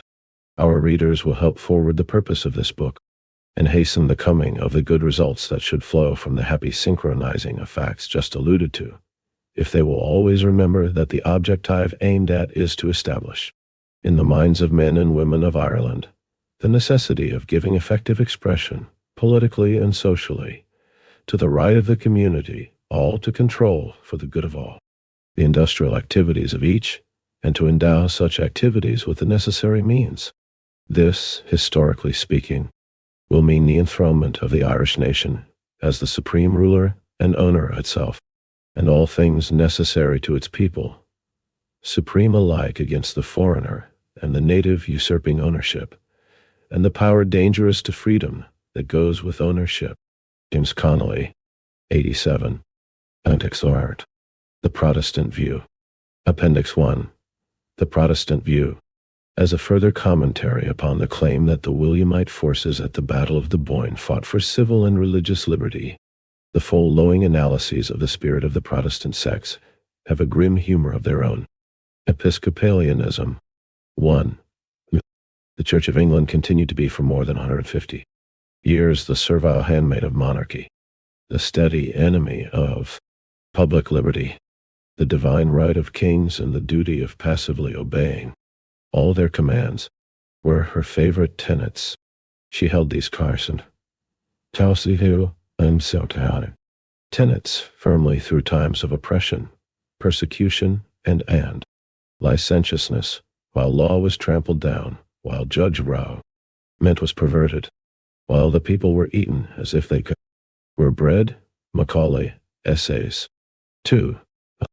Anglicanism, Episcopalianism, was, from the beginning, once the most servile and the most efficient agent of tyranny, endeavoring by the assistance of temporal authority, and by the display of worldly power, to realize in England the same position as Catholicism had occupied in Europe.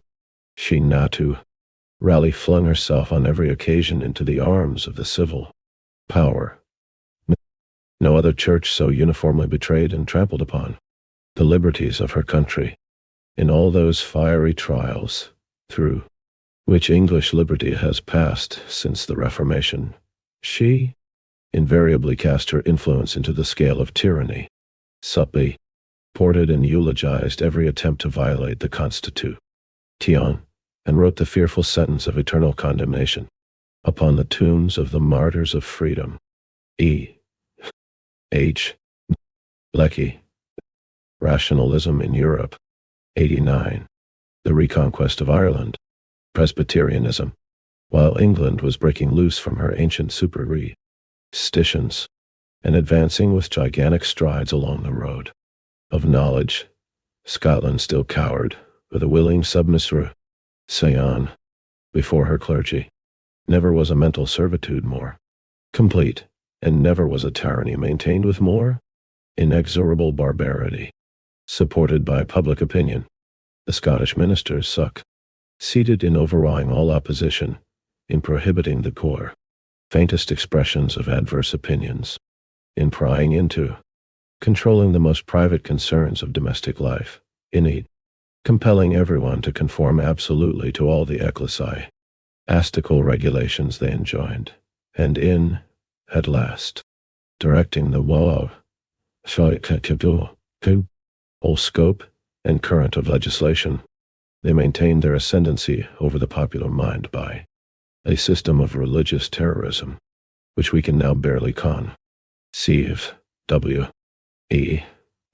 H. Lecky. Rationalism in Europe. 90. Appendix 2. Report of Dublin Housing Commission, 1914. Appendix 2. Report of Dublin Housing Commission, 1914. We fully endorse the evidence given by many witnesses that the surroundings of a tenement house, in which there can be no privacy, and in which the children scarcely realize the meaning of the word home, form the worst possible atmosphere for the upbringing of the younger generation, who, as one of the witnesses stated, acquire a precocious knowledge of evil from early childhood. Death rate in Dublin. While there has been a slight reduction in the death rate in Dublin from all causes in recent years, still the death rate for the year 1911, the last year for which complete returns are available for the United Kingdom, was higher than in any of the larger centres of population in England, Wales, or Scotland, and we fear that, until the housing problem is adequately dealt with, no substantial reduction in the death rate may be hoped for. Speaking generally, the tenement house property in Dublin is owned by a large number of small owners who, as Mr. Travers told us at an interview subsequent to the inquiry, hold at the most about 40 persons each per house. The principal owners of tenement houses, sitting as members of the corporation, are Alderman G. O'Reilly, Alderman Corrigan, and Councillor Crozier, who are returned to us in the evidence as either owning or being interested in 9, 19, and 18 tenement houses respectively, and in 4, 13, and 1 small houses, while 10 other members of the corporation own or are interested in 1 to 3 tenement houses. And Alderman O'Connor owns or is interested in 2 tenement houses and 6 small houses. We regret to have to report that some of the property owned by the 3 first-named gentlemen, and from which they are deriving rents, is classed as third-class property by the sanitary staff, or, in other words, that it is unfit for human habitation. A feature which makes this all the more discreditable is that actually, on some of this class of property, both Alderman O'Reilly and Alderman Corrigan are receiving rebates of taxes under Section 75 of the Corporation Act of 1890. Councillor Crozier is also receiving a rebate on Prop I. 93, the Re-Conquest of Ireland, which, though not classed as being unfit for human habitation, is not, however, in our opinion, in such a condition of repair as to warrant a rebate being given, and does not comply with the express conditions required by the corporation. In 2 instances, affecting 12 dwellings belonging to Alderman Corrigan, the property was certified by the sanitary sub-officer as not fit for a rebate, but was subsequently passed as fit on the authority of Sir Charles Cameron.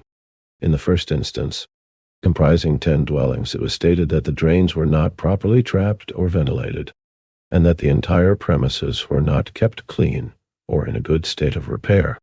In the other case, comprising 2 dwellings, it was stated there was not proper and sufficient yard space, and that the tenants had no water closet accommodation, and were compelled to use the water closet accommodation attached to another set of cottages. Mr. Corrigan admits having done nothing to the drains in the former case. After the inspection by the sanitary sub-officer, and the evidence of Mr.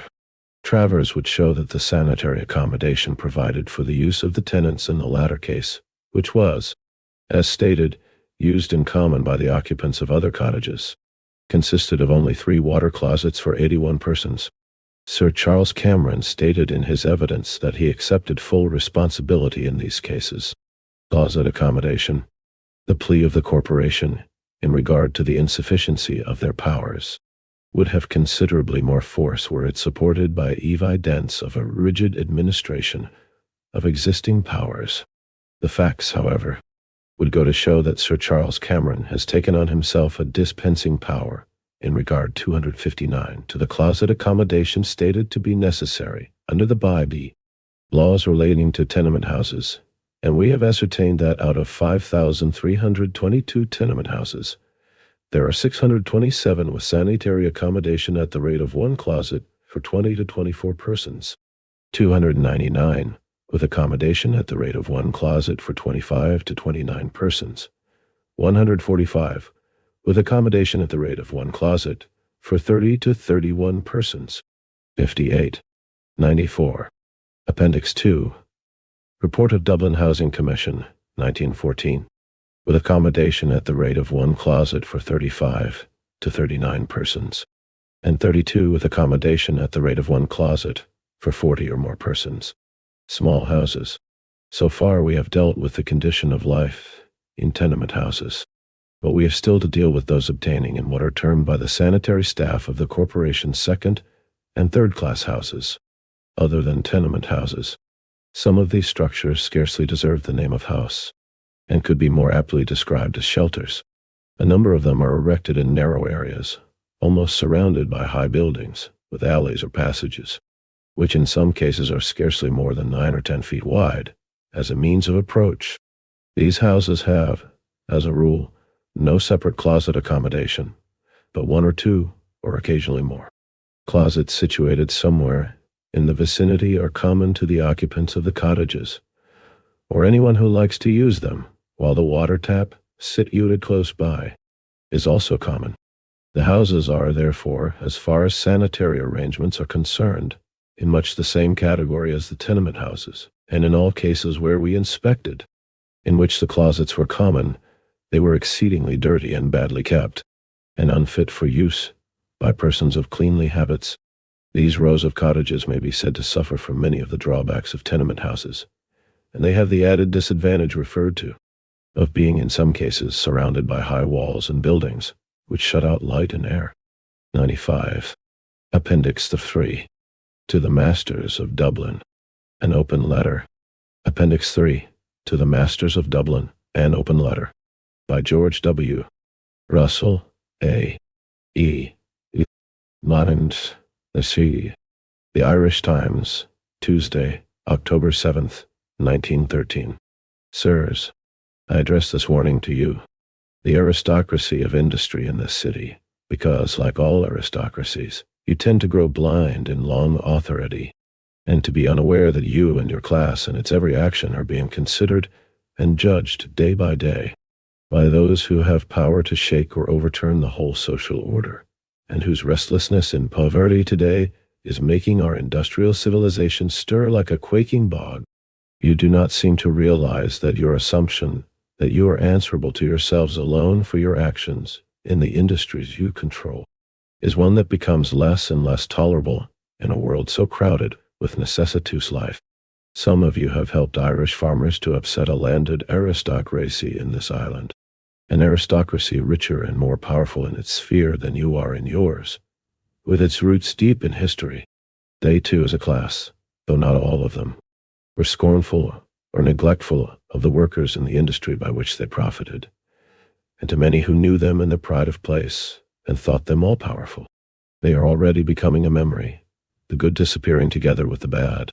If they had done their duty by those from whose labor came their wealth, they might have continued unquestioned in power and prestige for centuries to come.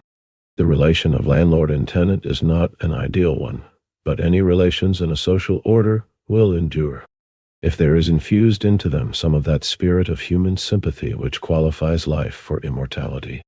Despotisms endure while they are benevolent, and aristocracies, while noblesse obliges, is not a phrase to be referred to with a cynical smile. Even an oligarchy might be permanent if the spirit of human kindness, which harmonizes all things otherwise incompatible, is present. You do not seem to read history so as to learn its lessons. That you are an uncultivated class was obvious from recent utterances of some of you upon art.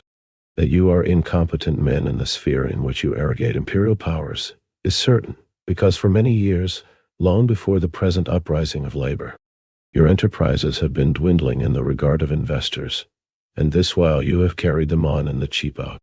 97. The Re-Conquest of Ireland. As labor market in these islands, with a labor reserve always hungry and ready to accept any pittance. You are bad citizens, for we rarely, if ever, hear of the wealthy among you endowing your city with the munificent gifts which it is the pride of merchant princes in other cities to offer. And Irishmen not of your city who offer to supply the wants left by your lack of generosity are met with derision and abuse. Those who have economic power have civic power also. Yet you have not used the power that was yours to right what was wrong in the evil administration of this city. You have allowed the poor to be herded together, so that one thinks of certain places in Dublin as of a pestilence. There are 20,000 rooms, in each of which live entire families, and sometimes more, where no functions of the body can be concealed, and delicacy and modesty are creatures that are stifled ere they are born. The obvious duty of you in regard to these things you might have left undone, and it would be imputed to ignorance or forgetfulness. But your collective and conscious action as a class in the present labor dispute has revealed you to the world in so malign an aspect that the mirror must be held up to you, so that you may see yourselves as every humane person sees you. The conception of yourselves as altogether virtuous and wronged is, I assure you, not at all the one which onlookers hold of you. No doubt you have rights on your side. No doubt some of you suffered without just cause, but nothing which has been done to you cries aloud to heaven for condemnation as your own actions. Let me show you how it seems to those who have followed critically the dispute, trying to weigh in a balance the rights and wrongs. You were within the rights society allows you, when you locked out your men and insisted on the fixing of some principle to adjust your future relations with labor, when the policy of labor made it impossible for some of you to carry on your enterprises. Labor desired the fixing of some such principle as much as you did, but, having once decided on such a step, knowing how many thousands of men, women, and children, nearly 1/3 of the population of this city, would be affected, you should not have let one day to have passed without unremitting endeavors to find a solution of the problem. What did you do? The representatives of labor unions in Great Britain met you, and you made of them a preposterous and impossible 98. Appendix 3. To the masters of Dublin, an open letter. Demand, and because they would not accede to it, you closed the conference. You refused to meet them further. You assumed that no other guarantees than those you asked were possible, and you determined deliberately in cold anger to starve out 1/3 of the population of this city, to break the manhood of the men by the sight of the suffering of their wives and the hunger of their children. We read in the dark ages of the rack and the thumbscrew. But these iniquities were hidden and concealed from the knowledge of men in dungeons and torture chambers. Even in the dark ages humanity could not endure the sight of such suffering, and it learnt of such misuse of power by slow degrees, through rumor, and, when it was certain, it raised its bastilles to their foundations. It remained for the 20th century in the capital city of Ireland to see an oligarchy of 400 masters deciding openly upon starving 100,000 people, and refusing to consider any solution except that fixed by their pride. You, masters, asked men to do that which masters of labor in any other city in these islands had not dared to do. You insolently demanded of those men, who were members of a trade union, that they should resign from that union, and from those who were not members you insisted on a vow that they would never join it. Your insolence and ignorance of the rights conceded to workers universally in the modern world were incredible, and as great as your inhumanity. If you had between you collectively a portion of human soul as large as a threepenny bit, you would have sat night and day with the representatives of labor, trying this or that solution of the trouble, mindful of the women and children, who at least were innocent of wrong against you. But no, you reminded labor you could always have your 3 meals a day while it went hungry. You went into conference again with representatives of the state, because dull as you are, you knew public opinion would not stand your holding out. You chose as your spokesman the bitterest tongue that ever wagged in this island, and then, when an award was made by men who have an experience in industrial matters 1,000 times transcending yours, who have settled disputes in industries so great that the sum of your petty enterprises would not equal them, you withdraw again, and will not agree to accept their solution, and fall back again upon your devilish policy of starvation. Cry aloud too. 99. The Re-Conquest of Ireland. Heaven for new souls. The souls you have got, cast upon the screen of publicity, appear like the horrid and writhing creatures enlarged from the insect world, and revealed to us by the microscope. You may succeed in your policy, and ensure your own damnation by your victory. The men whose manhood you have broken will loathe you, and will always be brooding and scheming to strike a fresh blow. The children will be taught to curse you. The infant being molded in the womb will have breathed into its starved body the vitality of hate. It is not they. It is you who are blind Samsons pulling down the pillars of the social order. You are sounding the death knell of autocracy in industry. There was autocracy in political life, and it was superseded by democracy. So surely will democratic power wrest from you the control of industry. The fate of you, the aristocracy of industry, will be as the fate of the aristocracy of land, if you do not show that you have some humanity still among you. Humanity abhors, above all things, a vacuum in itself, and your class will be cut off from humanity as the surgeon cuts the cancer and the alien growth from the body. Be warned, ere it is too late. Yours, etc. 1. A. E. Dublin, October 6, 1913. 100. Collection, Colorful Classics. 1. Marxism, Leninism, Maoism. 12. Belgai Guerrillas Speak On. Basic Course. Revised Edition, Armed Struggle in Iran. Communist Party of India. Degani. Ahmadzadeh. Maoist. Abash. Puyan. Ashraf. 2. Philosophical Trends in the 13. Revolutionary Works. Feminist Movement. Seamus Costello. Anuradha Gandhi. 14. Urban Perspective. 3. Mina Manual of the Urban Communist Party of India. Guerrilla. Maoist. Carlos Marighella. 15. 5 Essays on Philosophy. 4. The Communist Necessity. Mao Zedong. J. T. Mofawad Paul.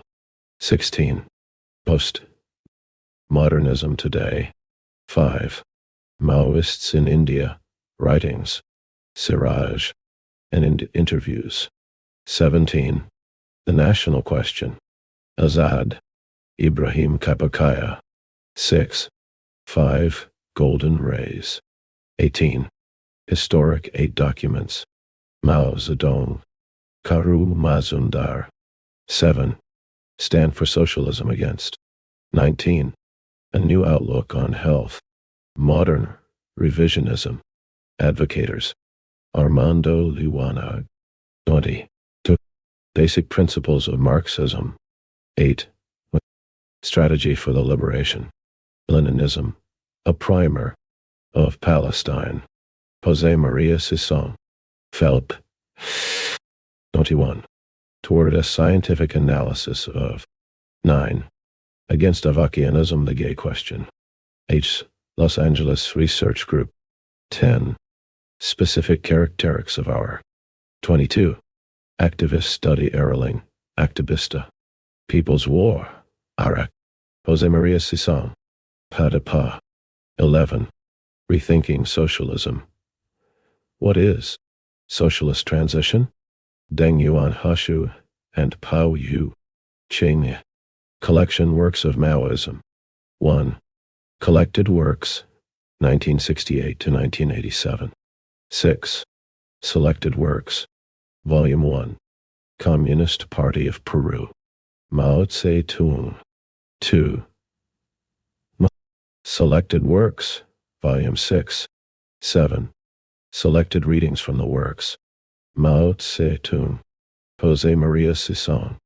3. Selected Works, Volume 7. 8. Selected Works, Volume 7. Mao Zedong. 4. Selected Works, Volume 8. 9. Selected Works, Volume 3. Mao Zedong. 5. Selected Works, Volume 9. Mao Zedong. Collection, New Roads. 1. From Victory to Defeat, China's. 6. Like Ho Chi Minh. Like Che. Socialist Road and Capitalist. Guevara. Reversal. Ian Scott Horst, Pao Yu Ching. 7.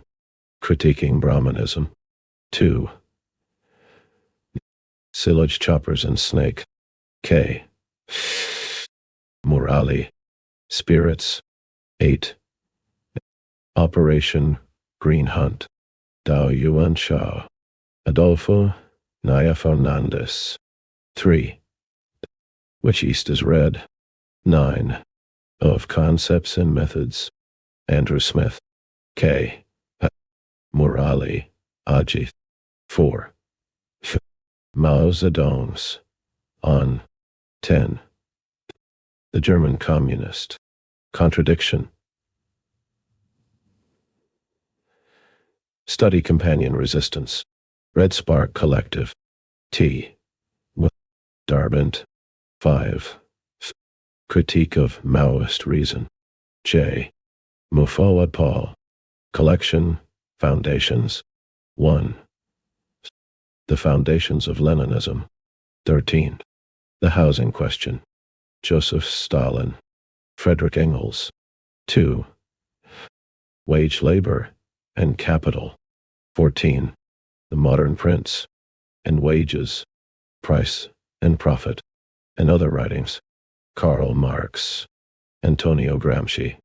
3. Reform or Revolution. 15. What is to be done? Rosa Luxemburg. V. I. Lenin. 4. Socialism, Utopian and Scientific. 16. Critique of the Gotha Program. Frederick Engels. Karl Marx. 5.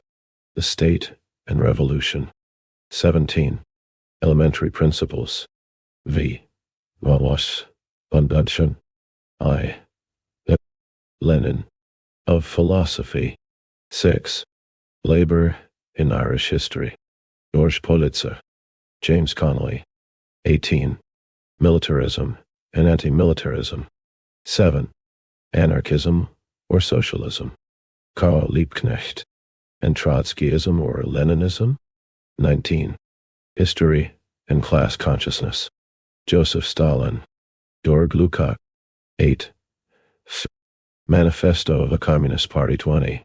2 Tactics of Social Democracy and Principles of Communism in the Democratic Revolution. Karl Marx and Frederick Engels. B. I. Lenin. 9. Essays in Historical Materialism. 21. Dialectical and Historical. George Plekhanov. Materialism and Questions of 10. The Fascist Offensive. Leninism and Unity of the Working Class. Joseph Stalin. George Dimitrov. 22. The Re-Conquest of Ireland. 11. Imperialism, the Highest. James Connolly. Stage of Capitalism. 23. The 18th Brumaire of V. I. Lenin. Louis Bonaparte. 12.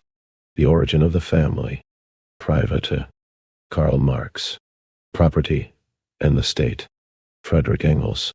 Acave d'imprimer par Pixart Printing Spa. Via 1 degree Maggio 8, 3002. Ciro Quarto d'Albinos, v. Dépôt Légal. Juillet 2021. Imprimé en Italie.